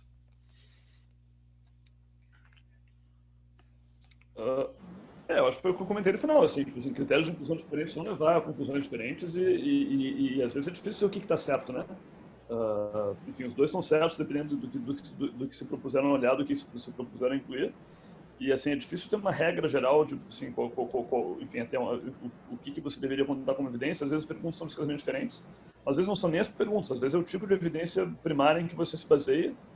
E eu fico meio na mão, assim, tal, de conseguir pensar em bons critérios. Não sei se o Gabriel e o Daniel têm alguma sugestão, mas para mim isso é uma questão importante. Sim. Um dos artigos que eu botei ali no texto que fala da discrepância de meta-análise Cochrane para não Cochrane mostram que em alguns casos, quase não existe overlap entre os artigos incluídos em meta-análises, duas meta-análises distintas do mesmo campo. Então, pensem que a ideia é que uma meta-análise consiga congregar toda a evidência, dentro de alguns parâmetros, toda a evidência em um campo. Mas se duas meta-análises no mesmo campo chegam a duas populações distintas de meta-análise, não é que nenhuma está certa e nenhuma está errada. As duas ou estão erradas, ou elas estão tratando de temas diferentes. E esse tratar de tema diferente deve estar claro. Então, a gente tem que ter um olhar metodológico muito, muito pesado na condução da meta-análise, por exemplo, na estruturação da pergunta de pesquisa e na estratégia de busca de dados. Por exemplo, vocês imaginam que é possível fazer uma meta-análise de Covid sem incluir artigos em chinês hoje? Tem muita evidência de Covid em chinês, porque todos os estudos iniciais saíram da China. Se eu não incluir artigos em chinês da minha meta-análise, eu não confio nela. Bom, não, eu estou pegando pesado aqui. Mas a chance do resultado levar um viés de publicação é muito grande, porque eu vou negligenciar uma parcela muito grande dos primeiros artigos de Covid. Se vocês forem ver as meta-análises de Covid, mais ou menos 70% delas, lá daquela que eu vi até maio, 70% delas utilizam ou alguns pré-print, algumas fontes pré-print, ou bases de dados nacionais chinesas ou japonesas. Isso é legal? Mas as que não incluíram isso e que não encontram esses artigos, isso pode ser uma fonte de baixa reprodutibilidade. Então, eu acredito que o passo decisivo em saber se a gente vai ter reprodutibilidade ou não está um pouco no método da meta-análise. Não explica tudo, mas parte passa por isso. Dito isso, se a qualidade de pesquisa na China for péssima, eu não estou dizendo que seja assim e tal, mas assim, sabe, se os termos metodológicos dos artigos, você pode incluir mais coisa e chegar numa conclusão pior também, né? Então, assim, tem a questão de o que, sabe, e a gente tem essa coisa tradicionalmente já publicado em inglês como filtro, assim, tá? Publicado no artigo de revisão de pares como filtro, assim, tal. Mas são filtros ruins, né? Assim, deve ter coisa boa na China, como deve ter coisa ruim na China. Eu não leio chinês, não vou conseguir saber o que é bom e o que é ruim. Então, assim, mas nem sempre o mais inclusivo vai ser o melhor, assim. Tem um ponto de inclusão que você esteja pegando coisas que foram feitas, os estudos primários são tão bagunçados que eles estão gerando ruído e não informação, não. Isso, inclusive, para a meta-análise pré-clínica, é uma das recomendações mais importantes que se tem. Na meta-análise clínica, é normal que se exclua artigos por baixa qualidade. Na meta-análise clínica, se pede para que não se faça isso. Primeiro, porque todo artigo é de baixa qualidade. Pegando um pouco pesado aqui, mas a tendência de que sejam de baixa qualidade é maior. Então, se tu excluir os de baixa qualidade, tu vai ficar sem nada para analisar. O que se sugere que se faça inclua tudo na tua meta-análise e depois faça uma meta-análise estratificada excluindo os de suposta baixa qualidade para ver se o resultado muda. E muda. Muitas vezes muda. Você tem que ter maneiras objetivas de graduar a qualidade. E, assim, isso não é tão óbvio, assim, e tal. Nada sabe? óbvio. Tem coisas que não são confiáveis e eu não sei porquê, assim, e tal. E, sabe, não sei, sabe? Foi mal feito, mas não é nada que você possa ler no artigo original, né? Então... Sim. Eu coloquei, eu espero que tenha aparecido para todo mundo, eu coloquei uma iniciativa que existe para uma certa alavancagem ou agrupamento de meta-análises, né? Eu acho que essas propostas vivas, né, de um site, por exemplo, usando o R-Shine, né, que agreguem dados e, ainda melhor, a gente consiga fazer o que o Gabriel falou de uma forma viva, colocar ou retirar estudos, seria, na minha opinião, seria a revisão sistemática com meta-análise ideal, porque se eu, o Gabriel e o Olavo somos autores de diferentes revisões e nós oferecemos os dados num CSV adequadamente, uma quarta pessoa que está fazendo esse trabalho de agregar conseguiria, com alguns filtros, olhar os dados que a gente colocou e fazer esse tipo de ferramenta para possibilitar uma maior comparabilidade, ou seja, nós estaríamos tirando algumas coisas, ou uma maior abrangência e aí a gente estaria misturando mais laranja com maçã. Mas então só deixo para quem tem um outro site que é muito bom, que é o Curate Science, posso colocar o link em seguida aqui, que também tenta otimizar um pouco esse uso de diferentes fontes. Dito isso, assim, o sistema de incentivo tem que mudar bastante para você conseguir valorizar isso, né? Eu tenho visto, assim, artigos que o artigo não é grande. Nós temos uma living meta-análise. Você não acha o living meta-análise depois. O cara publicou o artigo, o cara não tem o menor interesse em manter aquilo vivo, né? Então, assim, você não ganha, enfim, é muito mais funcional você ter uma meta-análise viva que se atualiza, mas, assim, você ganha pontinhos pelo artigo que é estático, né? Então, assim, tem questões maiores para isso funcionar. Tá, eu vou mudar aqui a ordem das perguntas só para fazer uma última que diz mais respeito à meta-análise diretamente, que é do Gabriel Costa, que é: vocês acham que a epidemia de meta-análises pode ser um problema, como alguns autores falam? Quer dizer, se elas apresentam resultados consistentes entre si, isso não é uma coisa boa, que a gente tenha mais delas? Ou se elas estão mostrando a mesma coisa sempre, não é algo interessante? Quer dizer, se o problema é intrínseco de fazer muitas meta-análises ou é o fato delas serem contraditórias? Acho que é por aí. Ó, depende, tá? O fato de nós termos meta-análises que concordam entre si, primeiro, pode significar que a gente está indo num caminho comum. Mas se o efeito biológico de uma coisa é evidente, toda meta-análise sobre aquilo vai dar um resultado positivo. Então, variabilidade não significa unicamente dizer sim ou não, mas o tamanho desse efeito. Então, eu dou um passo atrás e falo de novo desse fetichismo pela meta-análise. Todo mundo quer publicar uma meta-análise. Então, as meta-análises são publicadas em montões, não porque as pessoas querem a evidência, porque elas querem a publicação. Então, a gente tem que ir além do fato só de se elas são opostas em relação a um efeito. Isso não é o único modo de ver a discrepância de uma meta-análise.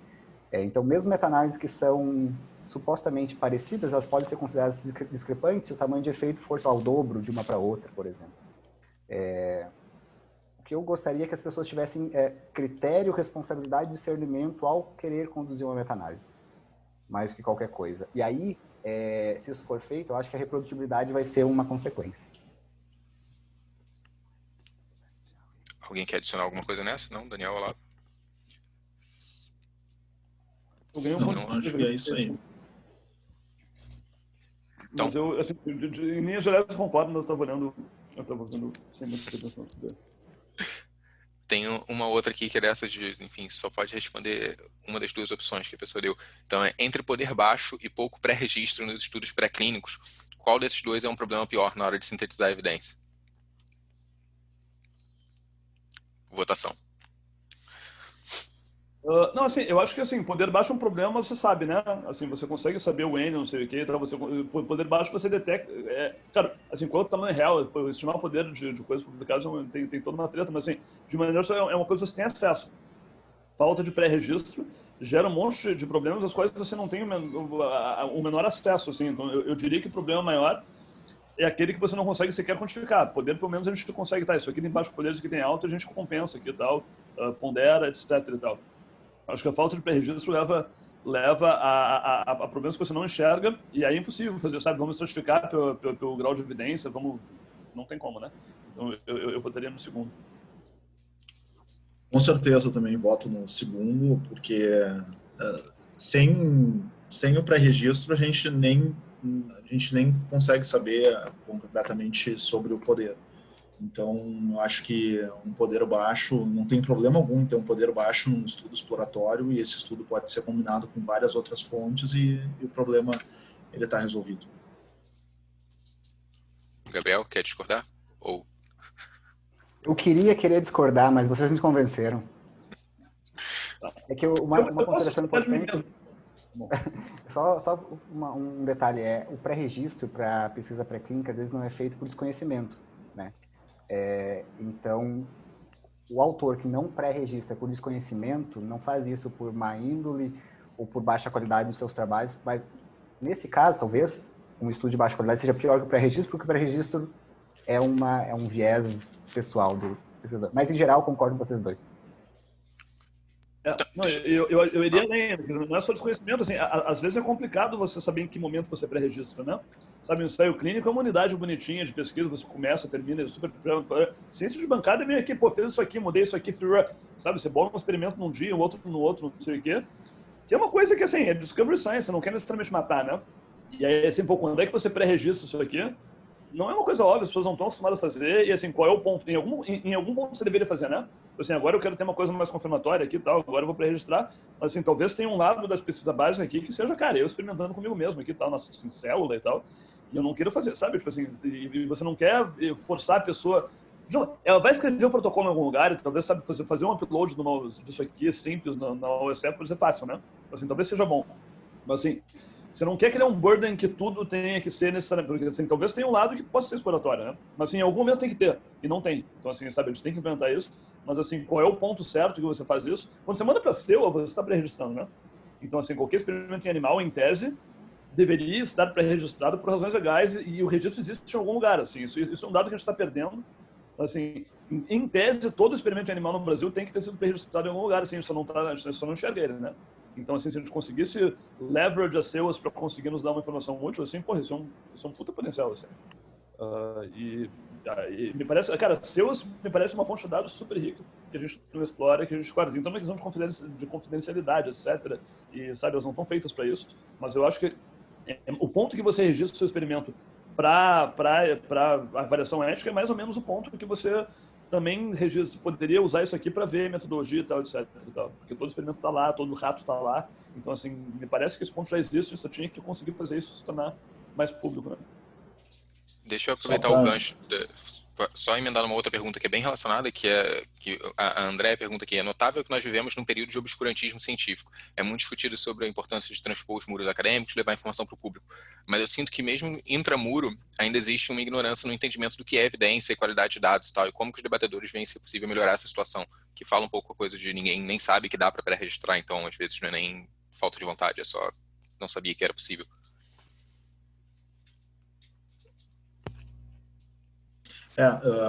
Só para eu também resgatar um pouquinho da minha resposta em relação à pergunta anterior, acho que o problema não é, como o Olavo trouxe também, o problema não é o documento em si de um pré-registro, mas o problema eu assumo, né, essa ausência de um pré-registro como ausência de um relato transparente sobre as decisões do estudo. Eu acho que isso é um problema. Comparando isso com um baixo poder, eu acho que isso é um problema maior do que um baixo poder. Agora, sobre essa segunda questão, eu durante 2019 inteiro e uma parte desse ano também, nós vimos isso direto, Andréia, de que as pessoas não conhecem, né, ou não estão atentas nisso. Às vezes a gente fica nessa bolha, todo mundo tem a sua, né? A gente fica nessa bolha de pré-registro e ciência aberta e compartilhamento de dados, mas não necessariamente a porta ao lado está atenta nisso. E aí eu acho que essa foi a minha crítica quando eu falei que qual é a ação dos pesquisadores geralmente, né? Opa, vamos publicar mais um tutorial, vamos publicar mais um guideline, que geralmente vai ser lido por quem? Pelas mesmas pessoas. Então, eu acho que a gente precisa disso, a gente precisa se comunicar mais, a gente precisa aceitar, conversar com as pessoas que não estão na academia, porque essas tensionam bastante para a gente sair um pouco da via que a gente está acostumado, para não somente facilitar essa comunicação dentro dos muros, mas também fora dos muros. Eu acho que a gente falaria melhor entre si, se a gente pensar que a gente precisa falar melhor fora da academia. Então, quando a gente coloca o nosso obstáculo realmente em engajar com a sociedade, com a comunidade, como o Olavo fez agora essa semana num artigo em jornal de grande mídia, assim, né, de público aberto, eu acho que esse é o tipo de desafio que a gente tem que mais ou menos buscar através de um artigo de jornal, através de uma conversa e através de outras ações que tentem fazer essa translação, mas é realmente super difícil. A gente viu que o engajamento com a partir de mais de 300 trabalhos, né, avaliados, e com a devolução do report por e-mail, com correção quando necessário, o engajamento dos autores foi extremamente baixo. Então, os autores não estão muito interessados nisso. Alguns estavam, mas foram 17 respostas que nós recebemos de mais de 300 e-mails enviados. Então, eu acho que a gente precisa aprender, a gente tem tentado assim fazer esse movimento, mas não, eu acho que não é simples. Vocês querem comentar? Sim, mas deixa o Gabriel primeiro. Beleza. Sobre essa relação intra e extramuro, eu concordo plenamente com o Daniel. Mas focando no intramuro, nenhum cientista é um super-herói, né? Nenhum pesquisador sabe tudo de tudo, e o pesquisador, ele vai errar. Só que, se a gente pensar do outro lado, todo pesquisador tem uma responsabilidade muito grande nas costas. Se eu faço uma pesquisa em que eu sei que eu estou usando aquela pesquisa com um método que não é o melhor método possível, se eu estou fazendo uma abordagem que não é a melhor abordagem possível, se eu não sei qual é a melhor abordagem possível, faço uma pesquisa, publico meus dados, e uma semana depois, um outro grupo de pesquisa publica alguma coisa com melhor dado, gerando um maior nível de evidência, a minha pesquisa se torna obsoleta no momento que foi publicada. Se a minha pesquisa não tem validade, não tem um tempo mínimo de vida útil, de validade, o que eu fiz foi simplesmente desperdiçar o meu tempo, o tempo dos meus colaboradores, os animais que eu utilizei e o financiamento que eu recebi, público ou privado. Então, não se poderia ser dado ao pesquisador esse benefício da ingenuidade. O pesquisador tem que saber onde ele está se metendo. O pesquisador não deveria ser elevado à capacidade de pesquisador porque ele é um bom médico, porque ele é um bom biólogo. Existe uma formação e as pessoas pulam essa formação. E ao pular essa formação, a gente vê que existem pessoas que não entendem o mínimo de evidência, de metodologia científica. Isso é bastante ruim. É bastante ruim e de novo, não deveria existir um endeusamento dos cientistas de modo algum. Um pesquisador é tão importante quanto qualquer outro profissional. Só que a gente não vê essa ingenuidade na maior parte das outras profissões. O pesquisador no Brasil não tem formação para ser pesquisador, muitas vezes. Em alguns lugares existe bem forte isso, mas não é regra. A gente é levado a fazer pesquisa, muitas vezes porque eu terminei minha graduação, por exemplo, eu sou biomédico, terminei minha graduação em biomedicina, não vi inserção profissional na minha profissão, eu fui fazer um mestrado. E aí eu pulei etapas de conhecimento científico. Não necessariamente eu, mas um exemplo que me é comum. Então, a gente tem que ter cuidado com essa coisa de ele não sabia. O pesquisador não deve ter o direito de não saber, porque ao não saber, claro que ele tem o direito de não saber, mas ele deve ter pelo menos a obrigação de buscar os melhores métodos, senão a gente entra nessa situação de obscurantismo em que se publica qualquer coisa, se acredita em qualquer coisa, e a ciência não avança uma pseudociência que é triste. Eu antes, assim, são 5h30 já, na verdade, oficialmente convidou os participantes até 5h30, assim, então se alguém quiser sair ou precisar sair, vocês estão livres para free to go, assim, eu vou continuar aqui porque tem um monte de perguntas aí e tal, então se puderem, fiquem com a gente, mas senão, assim, vocês não precisam se sentir constrangidos em dizer que vocês têm que sair.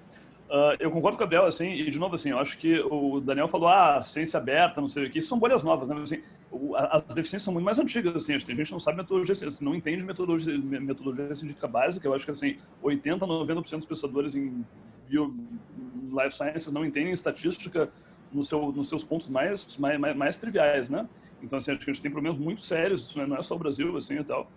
E a questão é que você consegue levar uma carreira com eles, né? Porque assim, ninguém cobra que você esteja certo.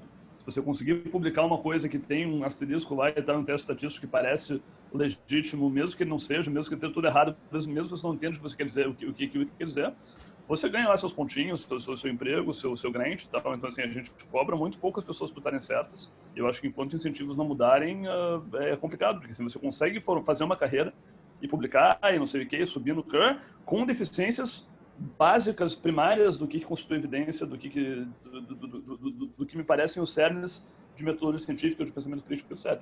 Então, assim, enquanto incentivos não mudarem para recompensarem você estar certo, eu acho que isso não muda, assim, tá? Como é que você muda é complicado, assim, de novo, assim, não acho que seja só ingenuidade também, sabe, achar que tudo é falta de informação. Não é, cara, se as pessoas estão fazendo uma coisa há 20, 30 anos do jeito delas, elas não vão querer mudar porque elas estão, enfim, vai chegar alguém de 25 anos aqui dizendo, não sei o que, isso aqui tá errado, não sei o que, você está 30 anos fazendo a coisa errada. Ninguém realmente, então assim, não é só questão de informação, assim, então. Tem gente que você vai ter que esperar morrer, então, assim, sabe, tem aquela coisa que a ciência avança um funeral por vez. Eu acho que tem gente que está tanto tempo fazendo a mesma coisa e tem uma baixa percepção do problema que você não vai regenerar alguém, ou pode, mas assim, é difícil. E, cara, e a educação da nova geração, assim, e tal. E acho que, de novo, assim, tem que ter formação mais formal, assim, e tal. Sabe, isso tem que acontecer. Você tem que entrar no mestrado e ter um banho de metodologia científica. Você tem que, pelo menos, estar entendendo o que é uma variável, o que é um desfecho, sabe, o que você está fazendo aqui. Mas, assim, não acontece em grande parte por causa das deficiências dos próprios orientadores também. Então, assim, eu acho que, no fim das contas, isso tem que ir para cima, né? São agências de fomento, sabe, quem avalia a pesquisa, no momento que você tiver recompensado por ser rigoroso, e acho que não é o caso hoje em dia, assim, tal, as coisas vão mudar, assim, mas acho que isso necessariamente passa por uma parte de cima, né? Deixa eu ir para uma outra que muda um pouco de assunto, que é Gabriel, essa é direcionada para Gabriel, que você afirmou com certa, o César Prada que faz a pergunta, você afirmou com certa leveza que o pesquisador brasileiro publica em journals predatórios. Você poderia esclarecer o quão espalhada você acha que é essa prática, assim, enfim, proporção de pesquisadores ou volume de publicações, porque ele acha importante deixar isso claro para não passar a mensagem errada para o público geral claro. sobre a qualidade da ciência brasileira, sentido amplo. É uma colocação importante. Eu não quero parecer uma coisa leviana mesmo, e é bom que a gente esclareça isso. Esses dados que eu mencionei para vocês vêm de um estudo que está sendo feito está em condução, orientado por mim com alguns alunos da Santa Casa de São Paulo, que visa justamente quantificar a publicação predatória entre os pesquisadores brasileiros. É um trabalho hercúleo, porque é muito difícil de automatizar, então muita coisa é feita na mão. Nós listamos os principais pesquisadores brasileiros com alguns critérios, por exemplo, todos os pesquisadores em estratos B e C de Bolsa de Produtividade do CNPq, os 500 mais produtivos, segundo a lista gerada no Scopus, e mais alguns critérios. Pegamos 300 pesquisadores, aí como é que a gente extrai os dados desses pesquisadores? Não tem como automatizar isso muito, porque a gente não pode pegar do Scopus, do PubMed, porque a revista predatória não está nessas bases de dados. A única fonte mais ou menos confiável que pode conter pesquisa predatória atrelada a um pesquisador é o seu Lattes. Então, a gente analisa todo o histórico de pesquisa do Lattes de cada um desses 700 pesquisadores, extrai qual é o periódico de cada um deles, avalia se é potencialmente predatório ou não, e aí que entra a zona, porque é difícil de saber quando é predatório ou não. A gente sempre cai numa injustiça muito grande, às vezes, ao julgar como predatório uma revista que é simplesmente pequena ou mal gerida, mas lícita. Mas o fato, então, resumindo, a gente tem analisado o currículo de vários pesquisadores brasileiros dessa maneira. Qual é o resultado? Os pesquisadores brasileiros publicam muito em revistas predatórias? Não. É a minoria da publicação brasileira em revistas predatórias. Cada pesquisador vai ter 1, 2 artigos em revistas predatórias. No máximo, os grandes pesquisadores brasileiros. Às vezes, um pouquinho mais, 10 e tal. Mas o que chama atenção não é a quantidade de artigos predatórios publicados por cada autor, mas a quantidade de autores que alguma vez na vida caíram no golpe da revista predatória. Isso é bem mais frequente. Alguma coisa como 5%. O que eu acho uma tragédia, parece pouco, mas 5% dos grandes pesquisadores não terem um discernimento entre o que é uma grande revista e o que é uma revista de baixo nível. Por exemplo, orientadores meus no passado caíram no golpe. Eu digo que caíram no golpe porque a revista predatória é um golpe. Caíram por quê? Porque eles não conseguiram discernir, ou talvez o aluno de doutorado não soube discernir. Alguém não soube discernir, alguém que deveria saber não soube. Então, sim, existem métricas, isso vem de um estudo que está em condução, deve acabar em breve, aí com toda a alegria do mundo eu vou poder passar para vocês as métricas corretas, tá? Mas então entendam isso, eu não quero dizer que o pesquisador brasileiro publica loucamente em revistas predatórias. Eu quero dizer que uma parte considerável dos pesquisadores brasileiros eventualmente publica em revistas predatórias. Tá. Tem uma outra pergunta aqui que vai um pouco na questão de sistema de publicação e revisão, mas que é anônima. Enfim, em cima da metáfora que o Olavo mencionou, de que eu entendo bastante a analogia da autópsia, do peer review, que só acontece depois da pesquisa ser realizada. Mas a minha pergunta é como que a gente introduz um tempo de revisão que não é pós-mortem, mas funciona para pesquisa básica, dado a corrida para publicar primeiro e o tempo que projetos tipicamente levam, que em grande parte é ligado ao tempo das pós-graduações, né? Um mestrado de 2 anos, um doutorado de 4. Então, como que a gente faz uma revisão mais cuidadosa, estende isso e ainda cabe no tempo natural, orgânico da ciência? Eu acho que a correr é sempre ruim, né? Quer dizer, não é sempre ruim, mas assim, tipo assim, acho que evidentemente que a corrida não ajuda ninguém. Então, assim, acho que assim, conseguir diminuir a corrida e diminuir o publicar. Tipo assim, publicar primeiro é uma bobagem, né? Se você publica primeiro e depois alguém publica um segundo trabalho que é muito maior, muito melhor, muito mais bem feito, enfim, o primeiro não faz diferença nenhuma. Tipo assim, quem vai olhar a evidência depois, o segundo trabalho importa mais. Assim. Então, acho que acho que a gente supervaloriza a originalidade e novidade, assim, e tal, em relação a rigor. E eu acho que, assim, acho que a gente valoriza pouco o rigor, né? Eu já tinha falado aqui antes, mas, assim, eu acho que a gente tem que conseguir discernir uma pesquisa exploratória que mostrou isso aqui mais ou menos, e uma pesquisa confirmatória bem feita, pré-registrada, com cálculo de poder adequado, feita em multicêntric, em vários lugares, não sei o que, então que, pô, resolveu a questão, né? E sabe, a segunda tem que pesar mais. Então, é um pouquinho o que a gente considera importante, assim, então, sabe? Eu acho que a gente dá muita bola para novidade, e a primeira pessoa que me mostrou alguma coisa se mostrou meio meia boca ali e tal, eu acho que esse segundo pode pesar mais, assim, tá? Acho que a gente tem que conseguir, deixar isso claro para estudantes, para alunos, sei que e tal, e instituir isso na cultura. E dois, assim, cara, talvez criar tipos de artigo, sabe, realmente graduar essa evidência de maneira diferente, né? Tipo assim, não, pô, a gente tem a nossa revista só publica coisas pré-registradas, confirmatórias, blá, blá, blá. Não sei se é revista, eu não gosto de revistas, né? Tipo assim, na real, mas, sabe, acho que, enfim, comigo, talvez eu pudesse deixar de existir, não sei, mas isso é uma história maior. Mas, assim, em alguma instância, pesquisa confirmatória tem que ser mais valorizada do que pesquisa exploratória. Não que pesquisa exploratória também não deve existir, mas, assim, são graus de evidência diferentes, dão graus de trabalho diferente, né? Então, assim, é muito mais exaustivo. E, de novo, eu acho que a medicina faz isso melhor, né? Tipo assim, você tem o ensaio clínico pequenininho ali e tal, agora que faz uma coisa mais exploratória, você tem estudos lá, e tem, pô, não, vamos fazer um super ensaio multicêntrico, não sei o que e tal.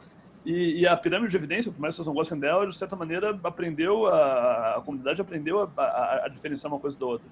E eu acho que a ciência básica não, assim, a gente não tem o nosso equivalente do ensaio clínico randomizado multicêntrico em pesquisa em animais ou células, etc., que talvez a gente devesse, e até para recompensar isso adequadamente, né? Tipo assim, pô, isso aqui realmente é uma coisa que me resolve a questão. Faltam poucas perguntas, então acho que eu vou fazer agora um bloco. Tem 3 perguntas que são bem mais sim ou não e mais diretas, e depois tem 2 complicadas, aí a gente encerra. Então, as fáceis, ou não fáceis, mas que tem opções. Então, primeiro, a Flávia está perguntando se a exigência de registro de protocolos pelos programas de pós-graduação poderia ser uma saída para esse problema. Tá, guardem essa. A segunda, para o Daniel especificamente, ele está perguntando, o Charles Lucena pergunta se na educação física a aderência às boas práticas são maiores ou menores do que na ciência em geral, e se sim, se você pode especular sobre os motivos. E por último, se o problema de reprodutibilidade na ciência é um problema pro processo de geração de conhecimento ou é um problema só de eficiência de uso do dinheiro público. Acho que dá para ficar uma para cada um.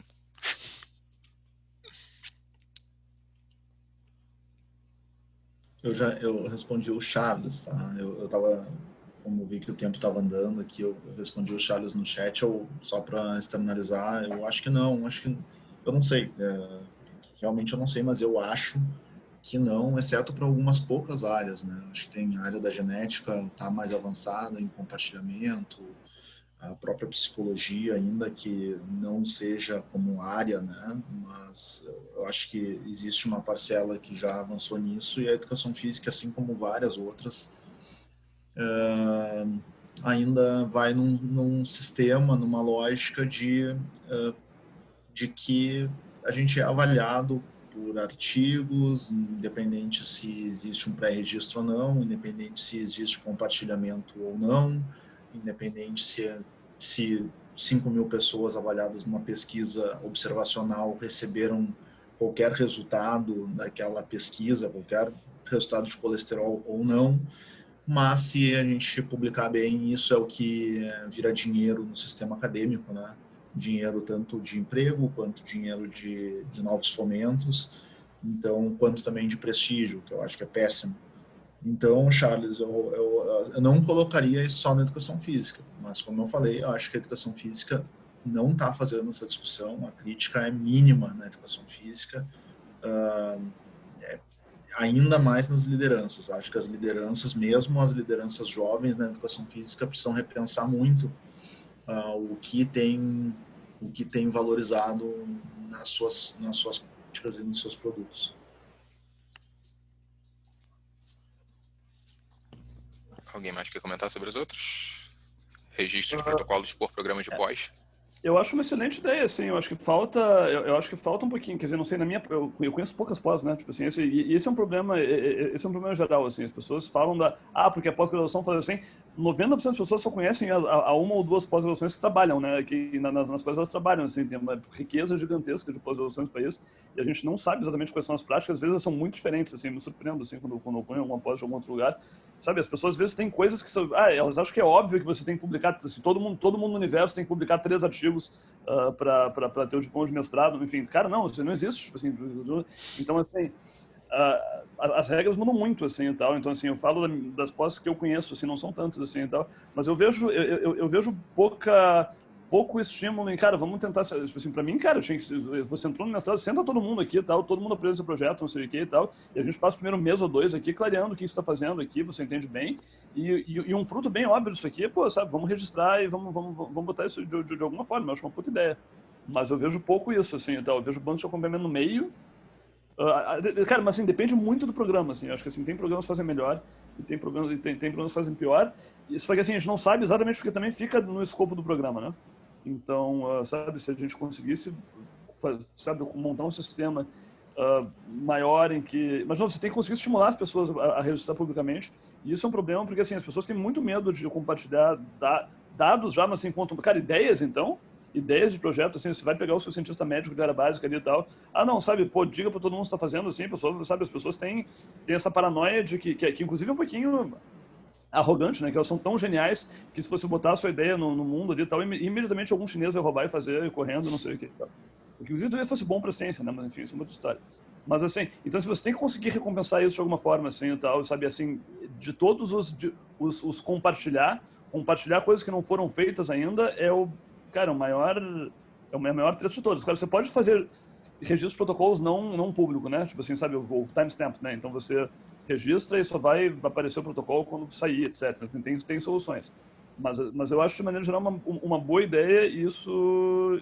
Mas eu vejo pouca atenção para os projetos das pessoas quando as pessoas entram na pós, pelo menos nas que eu trabalho, e acho que isso tem a ver com um pouquinho, inclusive, com a dinâmica das pós, das pessoas não querendo se meter muito no projeto dos outros, né? Eu acho que a pós-graduação ainda é uma instância fraca, no sentido de, cara, o que você está fazendo não está legal aqui e tal, e você deveria fazer assim, porque, cara, é super custoso politicamente, humanamente, você ficar criticando os colegas, né?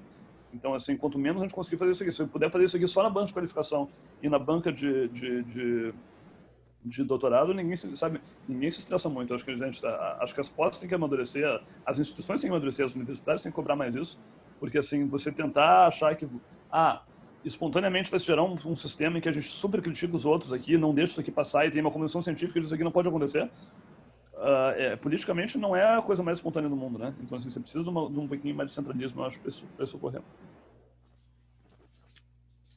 Legal. Bom, as 2 últimas perguntas aqui, que são, bom, uma é que um assunto, o Thiago França pergunta que um assunto que ele não costuma ver discutido em síntese de evidência é como lidar com questões que exijam a combinação de múltiplas linhas de evidência.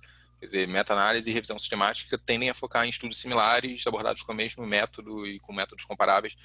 E ele está falando de revisões integrativas, por exemplo, que tentam combinar diferentes abordagens e tipos de estudo, mas não têm o mesmo rigor da metodologia da meta-análise, por exemplo. Então, quer dizer, essas sínteses mais amplas, elas costumam ser qualitativas e não têm uma metodologia muito delineada ou padronizada. Então, como que lida com essa variedade de fontes de evidência?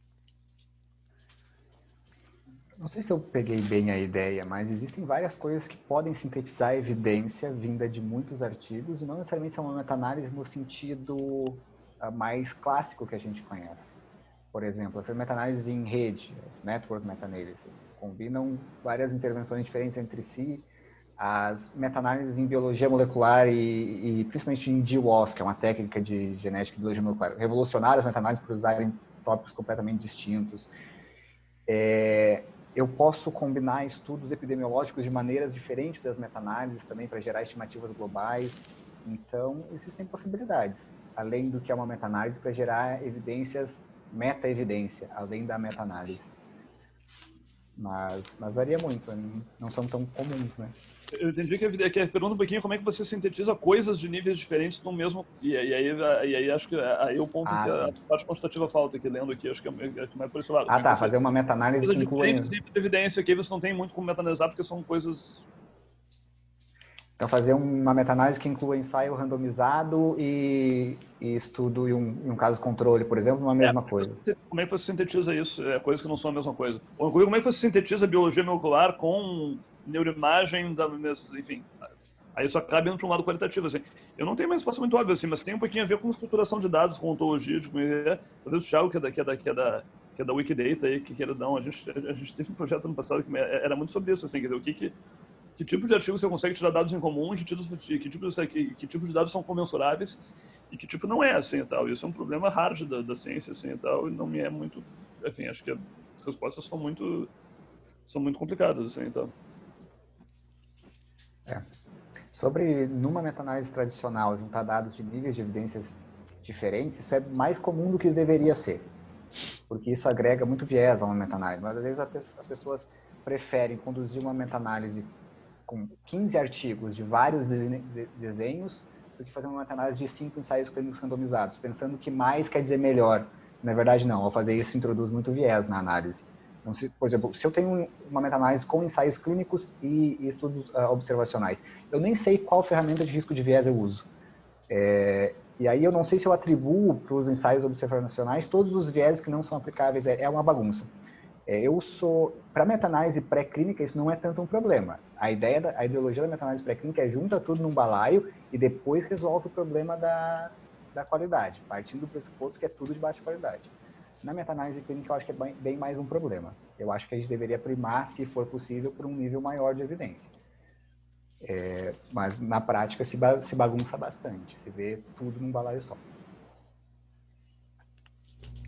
E a última pergunta aqui, a gente já passou bastante do tempo, mas na questão da SEWA, né, que em vários momentos foi falado na palestra, né, o Gabriel falou um pouco de como as SEWAs não tem essa visão do sample size coletivo e pensa o estudo. Então, a pergunta é como convencer, do Cássio Loss. A pergunta é como convencer as SEWAs que para a pergunta de pesquisa ser respondida adequadamente, você precisa de um tamanho amostral de 20 animais por grupo, porque na maioria das vezes o cálculo do tamanho amostral, que é uma das coisas mais importantes na pesquisa, acaba negligenciado e a maioria dos pesquisadores utiliza parâmetros para que o cálculo do N amostral dê um resultado de 6 a 10 animais, talvez em parte incentivados pela né, expectativa de que a SEWA não vai aprovar um estudo que use muitos animais. Então, como que a gente muda isso? É uma boa pergunta. Porque parte do entendimento, né, do que é o N adequado, né? Se a ideologia daquela SEWA for de que o número de animais tem que ser o mínimo possível, seu trabalho vai ser criticado por isso. Mas sempre pode argumentar no teu trabalho. É uma questão argumentativa, no final das contas. Eu acho que tem uma discussão ainda incipiente, uma crescente na literatura sobre exatamente o que o Gabriel falou, né? Tipo assim, sabe, talvez estudos maiores mais conduzidos no global acabem levando uma redução, e que talvez isso seja o que importa. Eu mandei um aqui, mas tem no chat, mas tem alguns outros aí, eu posso mandar depois. E eu acho que assim, cara, isso é uma questão de visão. Eu super subscrevo essa visão também e tal. Eu, como membro da SEWA, há alguns anos já, eu peço muito mais vezes para aumentar o número de animais que para reduzir, assim, então. Porque eu acho que você tem que ter, sabe, enfim, as pessoas, sabe, a gente tem tido um super trabalho difícil de implementar, forçar as pessoas a fazerem um cálculo de tamanho amostral. A maior parte das pessoas na pesquisa básica não está acostumado a isso, às vezes não consegue fazer isso, assim, é uma coisa simples, né? Então, assim, mas assim, é uma questão de como é que você interpreta lá os 3 R's, assim. Eu acho que tem ótimos argumentos para ir para o lado que o Gabriel falou, assim, e tal. Acho que consegui convencer, não só eu, né, tipo assim, acho que a nossa SEWA conseguiu convergir um pouquinho nessa visão, assim, então a gente não... Eu certamente peço para aumentar mais do que reduzir, assim, e tal. E acho que, assim, tem sido um trabalho maior, tem sido forçar as pessoas a fazer um cálculo mais do que use menos, etc, e tal. Não sei até que ponto se o Conselho colocar uma determinação assim, não sei o que, eles têm poder para eventualmente influenciar seus, assim, e tal. Não sei, mas assim, pelo menos um position paper, alguma coisa assim, né? Mas acho que assim, tem bons artigos. Se você quiser argumentar com a sua SEWA, a gente acabou de ter um problema, sei lá, na UFMG, enfim, a Iniciativa Brasileira de Reprodutibilidade vai para, sei lá, 50 SEWAs diferentes, né? Então, a gente tem essa questão de estar lidando com vários, aprendendo assim e tal. A gente tem meio que, sabe, a gente tem entrado nesses argumentos, sabe? Tem 2 ou 3 boas referências, tipo assim, olha só, para dizer isso aqui, sabe? Você pode estar gerando um resultado menos robusto no individual, aliás, enfim, usando menos rastro individual, você vai gerar, sabe? Isso aqui vai ser, em última análise, ruim, porque vai gerar inconsistência, ruído, vai precisar de mais estudos para convencer as SEWAs a sustentarem as replicações, quer dizer, o nosso estudo é todo de replicações, né? Então, assim, poxa, será que as SEWAs vão topar, todo mundo, vamos repetir uma coisa que já está feita ali e tal? A gente foi ao Conselho, pediu um parecer deles, não um parecer, mas uma carta de apoio, assim, a gente acha que replicação é legal, e a gente manda isso aí junto com os projetos. Então, assim, acho que tem embasamentos que você pode usar para tentar, se você estiver nesse problema específico com uma SEWA em particular. Mas eu gostaria que a tendência das CEOs fosse, acho que, entender mais ou menos como o Gabriel colocou a questão, assim, que eventualmente, sabe, um estudo maior pode, em última análise, fazer com que o uso de animais gere respostas maiores, então, você sabe, que você gere conhecimento maior e que, enfim, aquilo ali não seja em vão, e dois, que em última análise você precisa de menos animais para resolver uma questão no coletivo, né?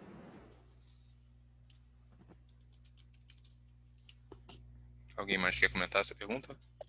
Se não, a gente pode, enfim, encerrar o evento. E só lembrar as pessoas... Bom, primeiro agradecer aos palestrantes estarem aqui e por já terem topado por antecipação o pré-convite para participar da mentoria na própria Hack Week. E, enfim, agradecer a todo mundo que veio e acompanhou. E lembrar as pessoas de que a discussão é para continuar no nosso grupo de Slack. E se você for se inscrever para a Hack Week, já está lá. Se você entrar no nosso site do evento, já tem o link para inscrição. Isso já está acontecendo. Já temos algumas inscrições, inclusive. Então é isso, e nos vemos semana que vem, que tem um próximo evento, quinta-feira também, às 4 horas, agora sobre dados abertos e acessíveis. E com o Edson Amaro, da USP, do Einstein, com o Alexandre Abdo, que estava na França, e com a Cláudia Medeiros, aí da Unicamp. E, de novo, assim, o grupo Slack está vivo, a gente está fazendo um esforço de meio que transcrever uma ata aqui dos eventos, aí o Thiago está fazendo isso heroicamente, porque todo mundo fala rápido aqui. E jogar aos poucos, né, para ver quem é que pesca, quem é, sabe, se alguma conversa realmente vai gerar um projeto, enfim, uma ideia um pouco mais madura em termos de projetos. A gente não pode garantir que aconteça, mas se você tem uma ideia, certamente está super ansioso para ouvir, a gente vai tentar estar jogando ideias, referências, o que sai daqui dos debates, para, cara, estimular a conversa. Se você quiser entrar lá só para bater papo, também acho que tudo bem, assim, a gente já deve ter umas 40 e poucas pessoas. Então, assim, pode ser que isso aí seja a maior contribuição da coisa toda, né? Tipo assim, pô, a gente tem um grupo que era debate de ideias, não sei o que e tal. Tem canais, então, assim, é mais ou menos organizado, tem um canal de reprodutibilidade. Então, assim, essas discussões precisam, a gente vai tentar levar para lá. E é isso. E a gente espera que até a Hack Week, que vai começar no dia 10 de agosto, a gente tenha não só inscrições suficientes, mas talvez ideias um pouquinho mais formadas, assim, de, pô, isso aqui poderia ser um bom projeto para 2 semanas, se dá para fazer, que surjam lá. E, obviamente, os palestrantes que estão convidados de antemão, para darem uma olhada no Slack lá e tal, e contribuírem se tiverem afim, e 2, para serem convidados lá, talvez entre 10 e 20 de agosto e tal, a gente entrar em contato com vocês para, enfim, tirar alguma dúvida específica, marcar uma sessão de mentoria, ou eventualmente, sabe, pedir orientações sobre alguma ferramenta específica, alguma coisa que vocês trouxeram aqui. Então tá. Gente, beleza, obrigado. muito obrigado. Um prazer estar com vocês aí. O Gabriel vai estar com a gente semana que vem de novo. A Mari te mandou o link lá? Já mandou sim. O horário e tal, então, beleza. Então, acho que a gente vai se pôr em breve e tal. Daniel, então, estamos aí também. Eu quase fui para Porto Alegre para fazer algumas coisas. Se aparecer por aí, a gente pode te falar também. Beleza. Obrigado, gente. Estamos fazendo a gravação aqui. Foi um prazer. Quem assistiu aqui no Facebook, etc. E até a próxima quinta-feira, 4 horas de novo e tal, para falar de dados. Um abraço. Tchau, boa noite, gente. Tchau, gente.